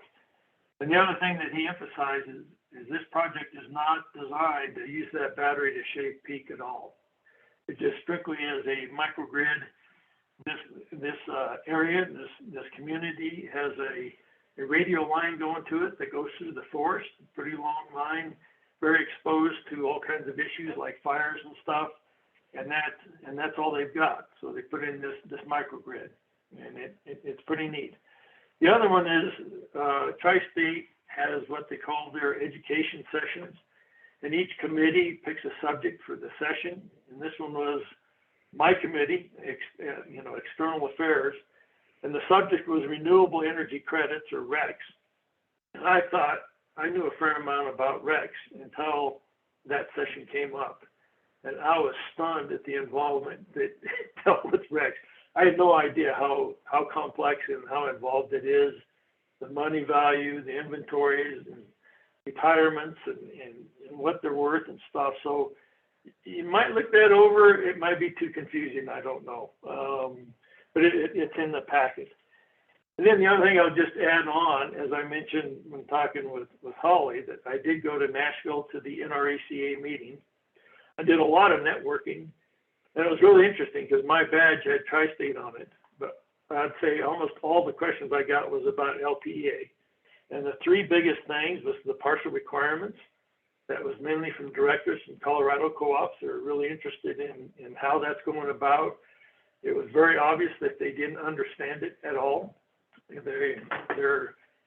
What they thought was happening was not what really was happening. The other one was we got several questions, or not we, I did, about peak energy, our charge for that peak energy charge. And there obviously was kind of the impression that people want to start to incorporate that, and they're looking at us as a model. And then the other one was the school bus. A lot of questions about the school bus, a lot of interest there. The really neat thing is that it did reflect on LPEA's status as far as being, I think, way ahead of the curve. We really are. And when you get in some of these meetings and stuff and you talk to these others, it's pretty stunning. I hate to say how far back they are, but they're far back. I guess is the best way to say it. So anyway, that's all I'll say. I'll mention one other thing. That is at the NRECA, they do have a community project. You have to sign up for that early because it's very limited. And my wife and I did sign up for that. And they separated, there was 100 people in there, and they separated 2 groups. We were in a group of 40, and we did the food bank volunteer part. So in the morning, we, with some other volunteers, we unloaded, sorted, packaged, bagged 25,000 pounds of food. It was over 20,000 meals. And then we'd put them in grocery carts, and people from the community would drive in, and we would load them in the car. And Kathleen and I made a point to be on the grocery carts because we wanted to meet all the people along the line where we pick up the different items, and we also wanted to meet the recipients. It was very rewarding. That was in the morning. In the afternoon, they divided our 40 into 2 more sets. So Kathleen and I were in a group of 30, and the 30 volunteers put together, assembled, packaged, labeled, and boxed 16,000 meals. And everybody that volunteered on that, the one conclusion was that none of us wanted to work in an assembly line. It was a pretty wild afternoon. Anyway, I thought I'd pass that on because that's what NREC Day does, and it's extremely helpful for the communities. So I'll take any questions with that.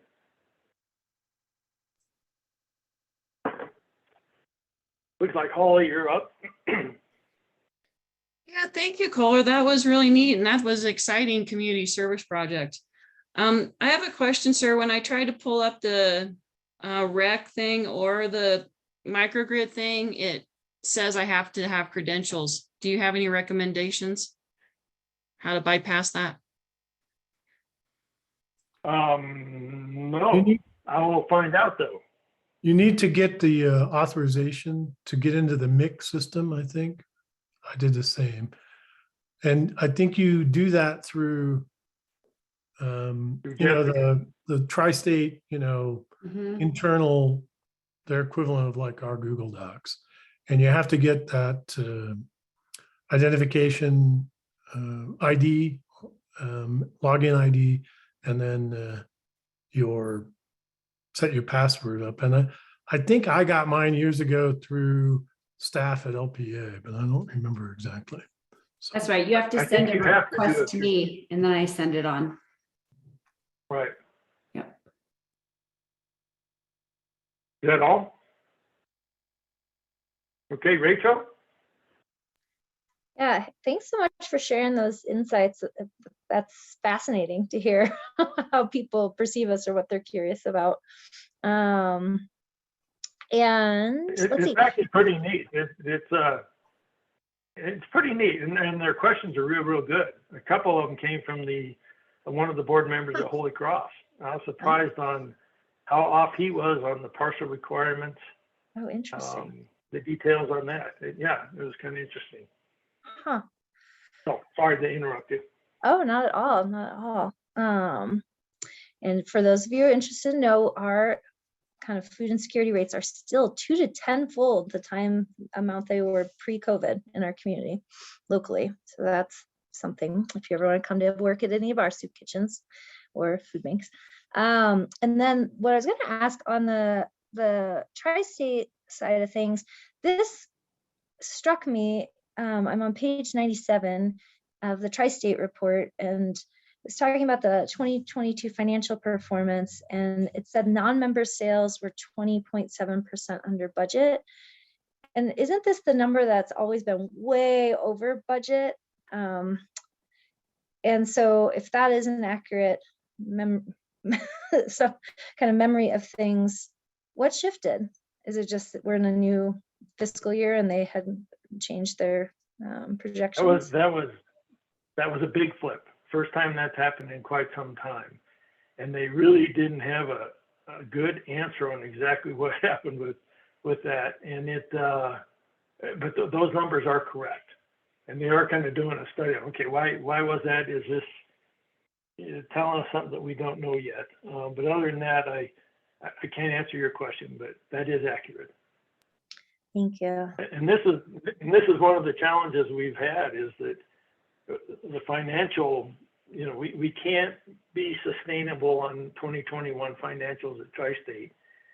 One of the things that really helped us out was that non-member sales. When it was way under budget, that kind of hurt in January, and it's not a good foot to start off with 2022. there's no other questions, I'll turn it over to Tim. Kohler, I think we also have to select the delegate. Oh, Yeah, yeah, that's I'm sorry, thinking- you're right. Yeah, Yeah, I so- appreciate. But before you go there real quick, I just, in context of Rachel's question, it's like, just above that, it says member energy sales were 1% under budget, and then down below it says it's 20.7% under budget. So this seems, I'm not sure which budget or which sales. Do you see January 2022 operations performance? I see that. And then Um, the bottom, it says January 2022 financial performance. And they both say non-member sales were at different levels under the budget. So maybe there's some clarification there, so at some point. I will get a clarification and send it to you. But, okay, so go ahead and take us away on the, So I So guess. the annual meeting is April the 5th and 6th. So what we need to do is we need to nominate, but then also select a delegate and I think an alternate to go to the annual meeting in Denver for Tri-State. And Kirsten volunteered herself or nominated herself. So I guess the question would be, does anyone else have a nomination? Does anyone want to be an alternate? I think you should be the alternate because you'll be there. I will be there, but it can kind of sometimes run into a problem because I'm on the Tri-State board and therefore there's kind of a conflict where as you're sending your representative there, they're representing LPEA. I have to represent both. So I think it's better if you do an alternate that is someone that is not the director on the Tri-State board, if I'm making sense. I don't think there's going to be any big issues that are going to be voted on and discussed, but that would be a concern of mine of being an alternate. Sue? So last time we had John Lee. I don't know if John's planning to go, but I would nominate him if he is. As an alternate or a delegate? An alternate, if he's okay with that. I think last time they flipped. It was John as the representative and Kirsten as the alternate. Okay. Dan, did you have your hand? John, are you good with that? Yes, sir. I was going to nominate John. Okay, thanks, Dan. All right, no other nominations? We were just doing the nominations for the Tri-State delegates, John. And Carry on. I'm happy to sit in the passenger seat at least until the next exit. okay. So So let's, then I think we need a motion, I guess, for the two delegates, delegate and alternate. So Kirsten. Move for Kristen to be delegate. the delegate to Tri-State and myself to be the alternate second, for the annual Second. meeting. I'll second that. so John makes the motion, Sue makes the second. Any discussion? All in favor, say aye. Aye. Aye. Any opposed or abstention? All right, John, it's all yours. I got it. Perfect. Thank you for that. And I apologize for having to step away. Okay, so we're down to Fast track. fast track. All right. Do we need to cover that? Do we have some stuff we should do in public on that? It's just my report. Mhm. So it was a relatively brief meeting. One of the family of one of the directors, Joe, who was his chair, had passed away. So he had to go to a service, and the meeting did not carry on as long as usual. So I will just entertain any questions on the report. Kohler, go ahead. Yeah, I probably should ask this during the financial part, because in the statement of operations, it doesn't show under our, let's see, what is it? The income from equity investments that were way under budget. And is that just because they haven't had the accounting, Tim, and haven't been able to put those numbers forward for us? Likely. I mean, Carl puts that together, so I'm not sure what information he might be missing, but there has been this, Fast Track hired a new accountant. That person was getting things up to speed, but then the audit came along and she put a lot of energy into that, completing last year. Just today, I did get the financials, the latest financials from, I guess it would cover through February. So I suspect you're right, Kohler, that they didn't have February, so it didn't show up in our financials. Is that correct, Carl? That's correct, Tim. Like you said, we got it today, just didn't have it in time for posting the financials on last Friday. And I suspect that will be back to the regular schedule now that she's there up to speed before. So yeah, they did the new account did a really good job. I got kudos to Monica as well for training her and supporting her, because the audit went through really well, and now it looks like they're back on track on monthly reporting. So kudos to both of them rather. And I can send those financials here shortly if you want to everybody. Anything else, Kohler? Rachel? Yeah, I'm not directly related to Fast Track, but I know that Southwest COG, right? Miriam left. She was kind of my understanding is maybe she was one of the connectors or the core connector of all these efforts to try to create the whole. Is that position going to be replaced? If not, is there kind of talk in the whole ecosystem of people about how to replace that function? So yeah, that's a good question. Miriam was the director of what's called Southwest Colorado Council of Governments. And that's funded by a number of municipalities and county governments throughout Southwest Colorado. It kind of mirrors, I think, Region 9's economic development footprint as well.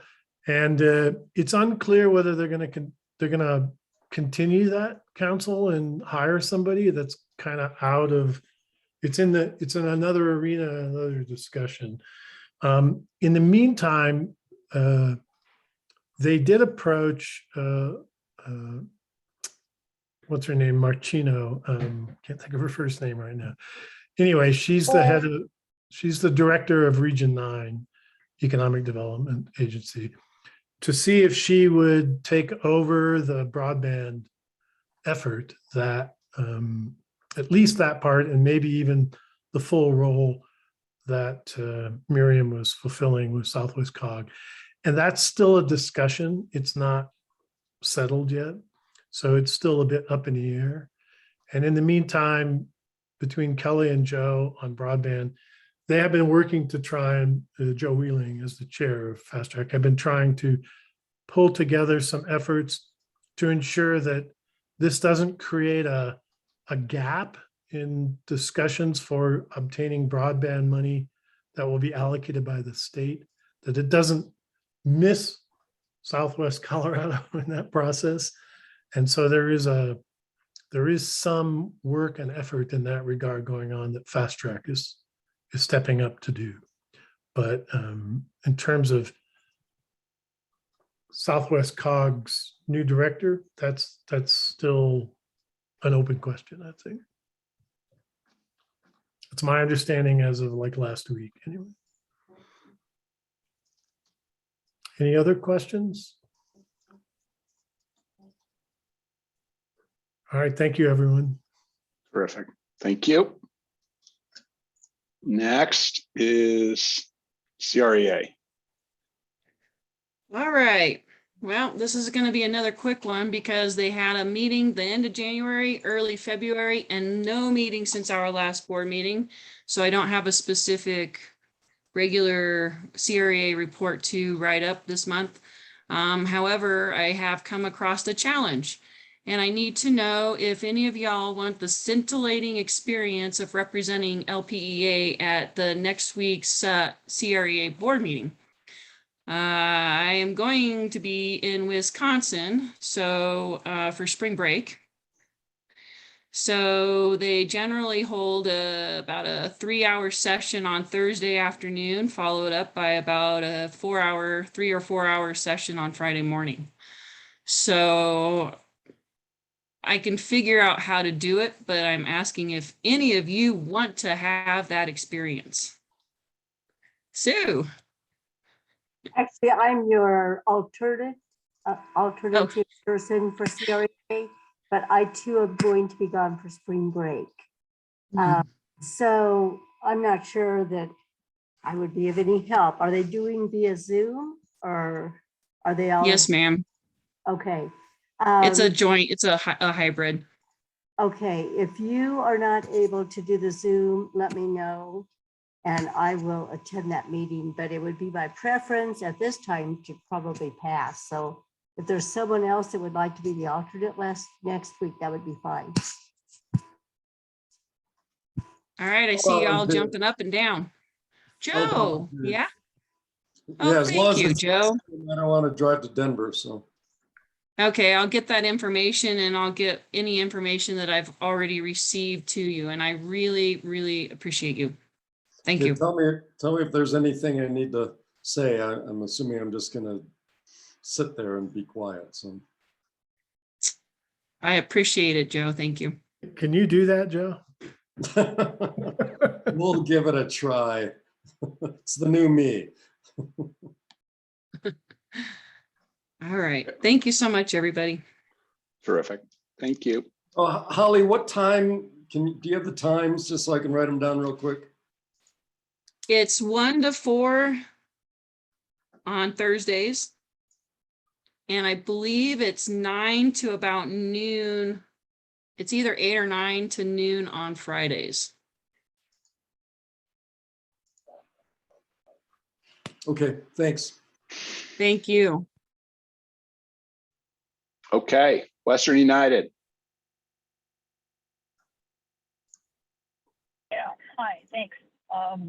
So I've got my report in there. I do want to point out, I think Jessica has talked about this earlier about the high inventory that is necessary because everything is getting slowed down and is getting super expensive.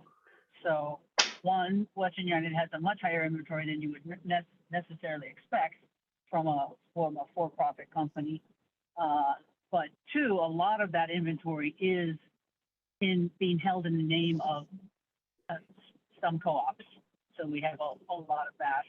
Prices are going to go up. I sent everybody a newsletter and then I included a screenshot of it in today's board packet about some of the incredible increase in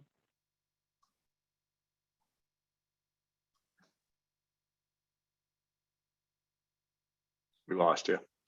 because there's a lot of other information. And unless anybody has any questions, that's what I have for today. You broke up a lot on that, Kirsten. I'm not sure we caught all of it. Oh, sorry. Basically, it's in my report.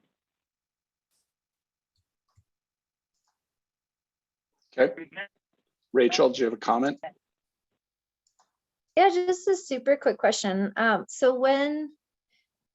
So if they have stock on hand, they don't market that or upmarket that to a new price to reflect the reality of, the 500% increase on steel. They just sell it at whatever their markup was on the original cost they got it at. And then once all those new products hit inventory, that's when we'll see the increases in price. If it's to a member, Rachel, it's going to be the price in, price out, because that's what they decided on. If it's being sold on the open market, I don't have the answer for that, but I can find out if they kind of price it for what the replacement cost is going to be for for the inventory. And just to add, because Greg just briefed us, Rachel, they're not selling to anybody that's a non-member anymore. They've stopped that because of inventory. So there are no non-member sales. Cool. Thank you for that. News to me. Anybody else? All right, I've got to drop back out. Thanks, guys. Take care. Okay. Kohler, do you have a comment here? Not for that, but I wanted to go back. One of the questions asked on Tri-State, if you don't mind. Is that all right? Yeah. Okay, so Tim, you asked me, or Holly, one of you asked me about that, the non-member being 20% and up above being the 0.1%. So the up above one is the operations performance. So that's the energy sales were down 0.1%. And the bottom one, the 20%, is the financial. So the actual revenue was down 20%. And I kind of misstated on that, but that was reflective of the market prices at that time. So those figures are correct, but I just didn't quite catch it and explain it right for you. Thank you. Okay. All right. Last call.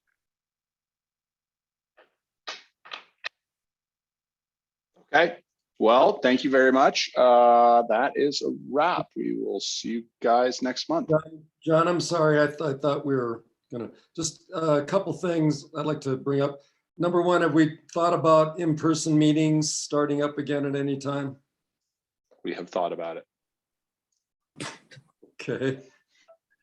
So we're staying on Zoom for next month, I'm assuming. For next month, to be continued. Okay. And then I'm still wanting to know when we're gonna put out the customer service or customer satisfaction survey. A lot of good information.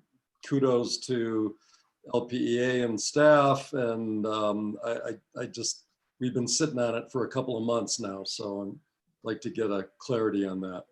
Yeah, it's actually posted. Is that right, Hillary? It is out there. So I'll have Hillary send out a link. Is that something we can do a news release on to let people know? Or it's going to be featured in our March e-newsletter, which is going out tomorrow. Okay, thank you.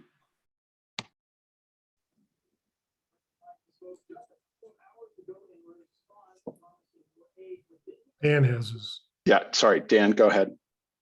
Yeah, I just wondering if you're in violation of our policy on using LPEA logos with your background. Not the one you got up right now, but your other one. That one. Oh, you're on mute. If he was running, probably. It was my part of my campaign strategy, so it's clearly effective. I will send you guys we can all go to this mechanism. I'll send you guys all a background pattern. All right, last call. Congrats to the candidates. Yeah, thank you. Thank you. All right, goodbye, everybody. Thank you again for a good meeting. We will see you in a month and we'll see you around town. Thank you. Adios.